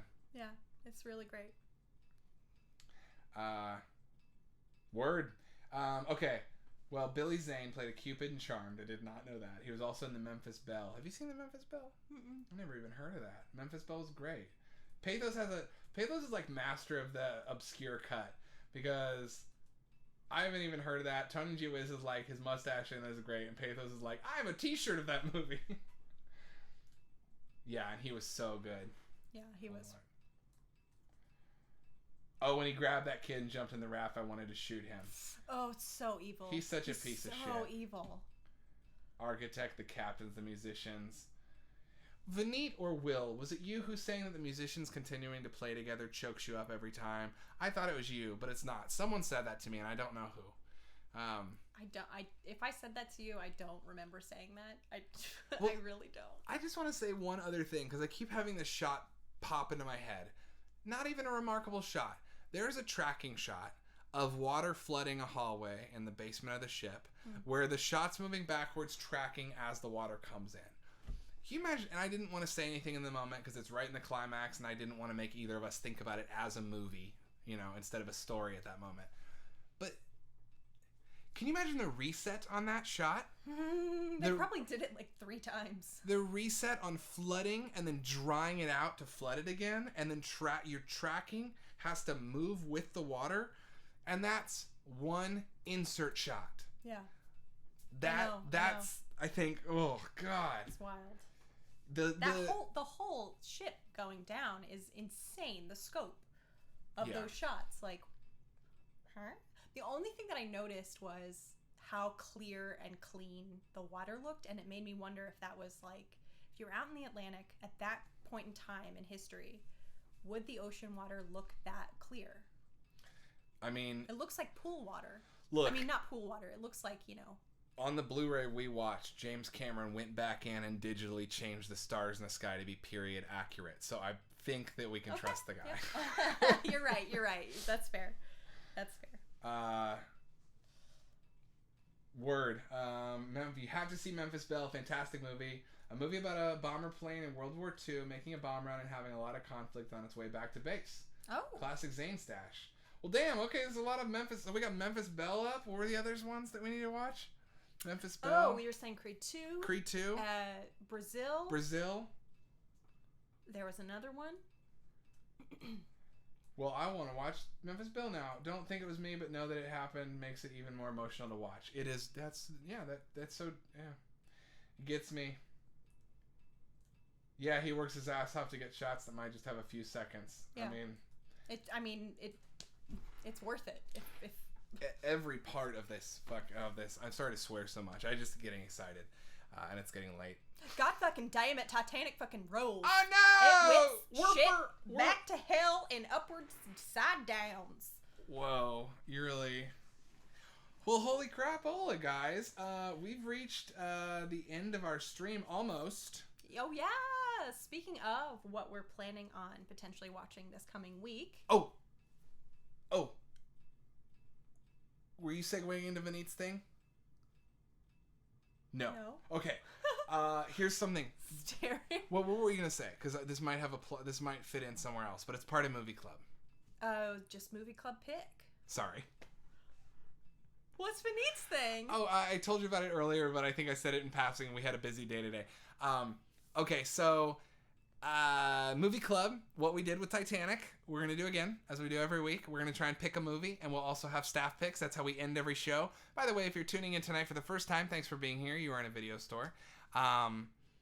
We end every show by picking the movie club pick we're gonna watch next week, and then we'll both have staff picks. Mm-hmm. Now, since it is officially December 1st, and we're getting some Christmas on, Vineet and Wedge, I believe, put together. Vineet and Wedge, I helped a little bit, but they were the main curators of this, and Vineet designed a really nice graphic. So, if you go to Great Job Nerds on Instagram, which is the same tag, @GreatJobNerds, you can also see it on our Instagram. I'm going to share it right after the show tonight, so it's on there. You are in a video store on Instagram. Vineet and Wedge made an awesome breakdown of 25 television Christmas specials from all different kinds of shows, and they scheduled it out one per day from now through the 25th up until Christmas. They're about 30 to 45 minutes, some even short buy-in times. I know I'm going to try and watch as many as possible. If you use the hashtag, can you drop it in the chat, Vineet? Great Job Nerds, because I don't want to get it wrong, but I'm pretty sure it's hashtag 25 EPs of Xmas. We'll see. We'll also, this will be on our Instagram later, so don't feel like you have to take notes. We'll send the slide deck to everybody. But go to our Instagram and follow along. Watch the Christmas specials with us. Use the hashtag Xmas Eps. 25 days of Xmas Eps. Thank you. We are going to use that hashtag if you want to post your favorite moments, screenshots, add it to your stories. We're going to watch these Christmas specials together. And let me go ahead and preview, since I can look it up on Great Job Nerds' Instagram right now before we share it. I will tell y'all what the first week looks like. So, it's such a beautiful little graphic here. Okay, so tonight it is the first ever episode of Tales from the Crypt and All Through the House, directed by none other than our homie, Back to the Future, Robert Zemeckis, and it is a Christmas horror episode. That's the pilot of Tales from the Crypt. That's up tonight first. Tomorrow is A Very Sunny Christmas, Brooklyn Nine-Nine's Christmas episode from season 1. On the 4th, Ren and Stimpy, Son of Stimpy, which is where Stimpy gives birth to a fart and raises it as his own child. Holly Jolly Secrets, Son of Stimpy. Holly Jolly Secrets, Adventure Time, and SpongeBob Christmas Special on the 6th. And then we will be back next week with some Invader Zim and Parks and Rec. But a lot of really cool stuff. It's really awesome that y'all put this together. So thank you, Great Job Nerds and Wedge. Friends of the show, friends of the store, we should say, regulars. And we're going to put that on our Instagram. Sorry. Took me a while to explain that, but I'm really excited about it. It took me a minute to... once you started explaining it, I was like, oh... Yeah, we talked about that. We talked about that. Okay, so movie club. Where does Titanic take us? We can't go bigger. Right. So it looks like some people were saying Memphis. They were going to rewatch Memphis Belle, or there's a lot of talk about Memphis Belle. I think we should put that on the table. Yes. I also last week I pitched a mini seg for December, which is your movie Christmas wish list. So it can be, start thinking about, I think maybe next week or the week after, we'll do like a mini seg, which is everyone talks about their wish list. This can be anything real or imagined, absurd or very grounded. It can be like a set piece from a film that you would just like love to have like in your wildest dreams, a prop of, you know, what were we saying, like an old reel. Or the Orin. The Orin, yeah, that would. I think that's the one you said that you would want. The original 1998 Criterion release of Salo. Yeah, with the white frosted ring insert. Or it can be like, I really want Iron Man 2. I really want Iron Man 2 on Blu-ray. We'll give you Iron Man 2 on Blu-ray. Yeah, if it's like something, you know, really attainable. What? Well, Holdenwood just says Titanic takes us to the bottom of the ocean, and speaking of which, I've been wanting to rewatch The Abyss. Ooh, I've never seen The Abyss. I don't think I think I've seen it once. That's like 96. I think so. And also, The Abyss is one of those movies like True Lies. I do not get James Cameron. It's all about technology, and yet The Abyss and True Lies have no Blu-ray releases, no remasters. Weird, right? Huh. 89. 89? Really? Yeah. True Lies is 96. Oh. I wonder, I'm going to look it up and see if it's available to stream on Prime. These are some great ideas. Memphis Belle. I'm going to look and see where these are. Memphis Belle and The Abyss. I also was thinking you can rent Memphis Belle for $2.99 on Prime. The Abyss, let's see here, is free to watch on Prime. Just the theatrical cut, not the special edition, though. Man, at this point, I might want to just buy that DVD special edition. Anyway, Brazil was another one. Brazil. There was another one we were talking about earlier in the stream. I can't remember. Not Creed 2, not Brazil. We could scroll up. Creed 2, Memphis Belle, Brazil. I'm going to see here if my copy of Brazil has shipped. Well, no, I can check that. Well, no, I want to check it now. I'm sorry, because it'll influence whether or not I can watch it this week. Or actually, I should just check if it's streaming. Oh, no. Well, while he checks on that, quick plug. I did a podcast called A Night with the Stars. So did you. Yeah, we both did episodes. Yeah, so your episode, hey, listen to yours. Your episode came out like a month ago? Yeah, our friends do a podcast. Well, I'm here. I'm gonna find the link. I'll find the link. There it is. If you want to explain. Oh yeah, sorry.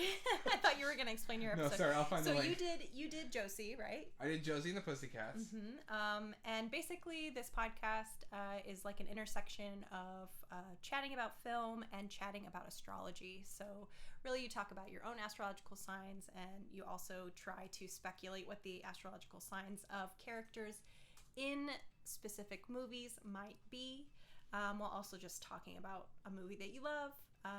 And sort of talking about your own tendencies and how that may or may not play into astrology.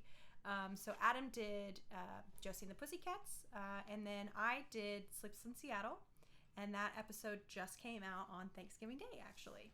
And I just dropped the link in the chat. Our friends Jen and Jason do it, and you should definitely follow them as well on Instagram at Night with Stars Pod. Our friend Devin, who's also probably end up being a guest on the show pretty soon, is also on there doing an episode about Gremlins 2, the greatest movie ever made. So yeah, co-sign for them. Love it. Co-sign. See what I did there? Because astrology. Oh. So I got it. We had a few upvotes on The Abyss. Vineet pointed out it's another Cameron. We could switch it up. I would be happy just to watch The Abyss this week, but if we all end up watching it, then it kind of becomes Movie Club. Not that it is an issue. Oh, I know one that maybe not for this week if we're going rabbit hole-y, but I want to pitch. Oh, you know what? It could just be my pick. Never mind. Okay. Were you sure? I was going to recap the chat real quick. It's a holiday movie that I love and have been wanting to rewatch, Carol. Oh, Carol's a holiday movie? Mm-hmm. I really want to watch Carol. Or is this like a serendipity thing where I'm like, yeah, it's a holiday movie? I really want to watch Carol. I've never seen it. And it was... I've only seen it once, but... It ended up in the number 1 to 3 spot on a lot of Best of the Decade lists, and it's a big blind spot for me. Yeah. But that could just be my staff pick because it doesn't really feel Titanic adjacent, other than it's like a doomed love story. It doesn't... Well, don't spoil it. It's not spoiling! You said doomed. It's in the trailer. I don't watch trailers. Some people don't watch trailers because they're spoiled. Well, don't say doomed love story. Okay, sorry. Romeo and Juliet's just a love story. That's different. That's not a story that was published, that came out for the first time 10 years ago. Romeo and Juliet is 400 years old. Isn't it? It's old. The Abyss has one of those tech movies that confuses the ever-living hell out of me. I had the Pig Flu 10 years ago and watched them all. The Abyss rocks. I would watch that. Point Break versus The Battle with Bigelow. Leviathan. Pathos is still pushing towards Memphis Belle. Interesting. Matthew Modine. John Lithgow. That looks like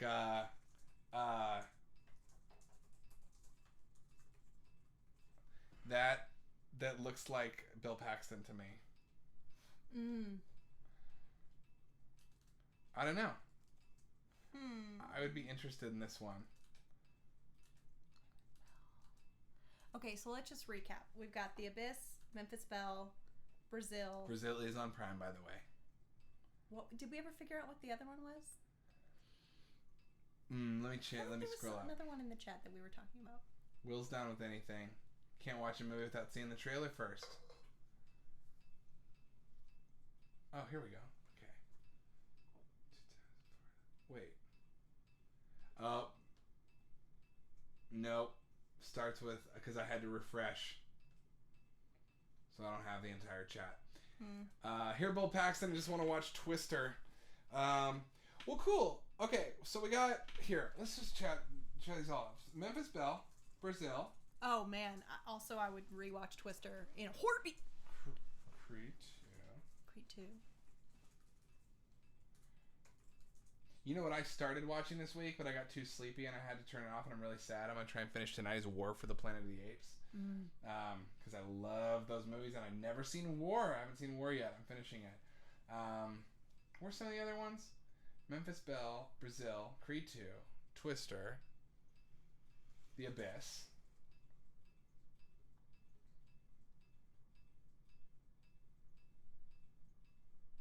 I read asterisk knowing on something that you wrote, Vineet, and I thought you were pitching we watch Knowing.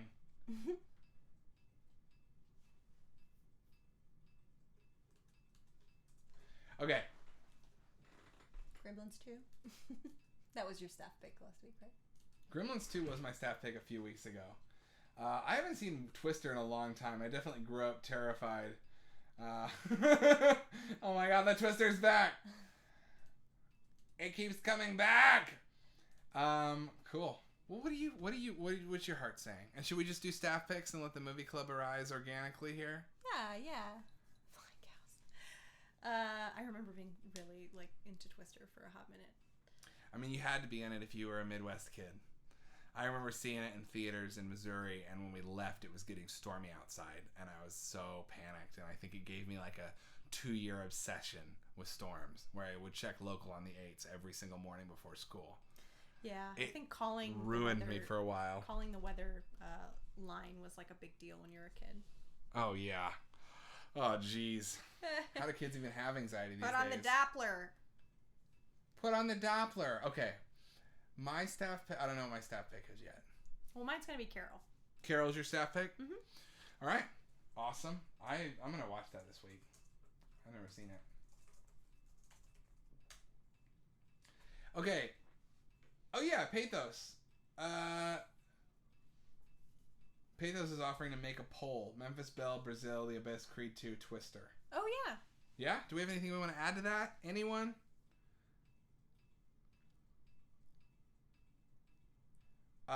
Carol is Stephanie's staff pick, not our movie club pick.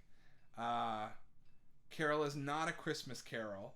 I don't think. It's a Christmas film called Carol. Now, we also have, do we want to do a seasonal movie? Or do we want to do if we do a seasonal movie, I feel like we're only going to pick so many. Oh, right. We ran into this last week where the polls only go up to 5. I really want to rewatch. Options. I really want to rewatch Spinal Tap. Is what that makes me think of. Yeah. I want my staff pick to be Shame, but it's so sad. Yeah. My staff pick is Shame, starring Michael Fassbender. It's so... Yeah, is it? Yes. You know it is. Because that's exactly why a staff pick should exist. Yeah. To tell people to watch something that you don't think had enough attention. Okay. So, let's do that poll, baby. Thank you. Turn on the Doppler. All right. We should just do... yes, I like that 2 or 4. Let's do Memphis Belle, Brazil, The Abyss, and Creed 2. No Twister? And I don't know. Twister came up last, so I was giving preferential treatment to the first ones mentioned. But yeah, let's do a poll. Let's do a poll. A pozzole. Man, oh my god, y'all. Has anyone heard about this Godfather coda thing? So, oh, yeah. I was on Amazon shopping, and which I shouldn't do. Shop local, shop small. I know. Well, I should, but we don't. The problem is no local stores sell movies. Yeah. Oh, okay. Wait, what was I saying? Oh, this Godfather thing. Okay, so there's a movie called The Godfather Coda: The Death of Michael Corleone, and it's coming out within a week.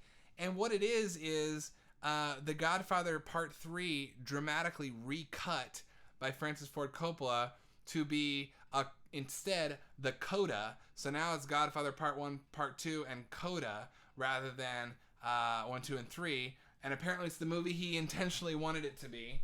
And I'm just so fascinated by that. I'm going to drop the link for it because I saw it on... I saw it on Amazon, and my first thought was like, oh, what a weird special features disc. But no, let me read you the description. The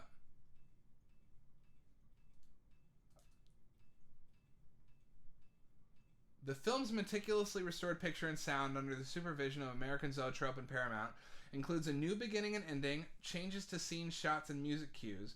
The resulting project reflects author Mario Puzo and Coppola's original intentions of Godfather Part 3 and delivers, in the words of Coppola, a more appropriate conclusion to the first two. I'm going to drop this. I just learned this existed, and I was my mind was blown. So I'm just dropping that.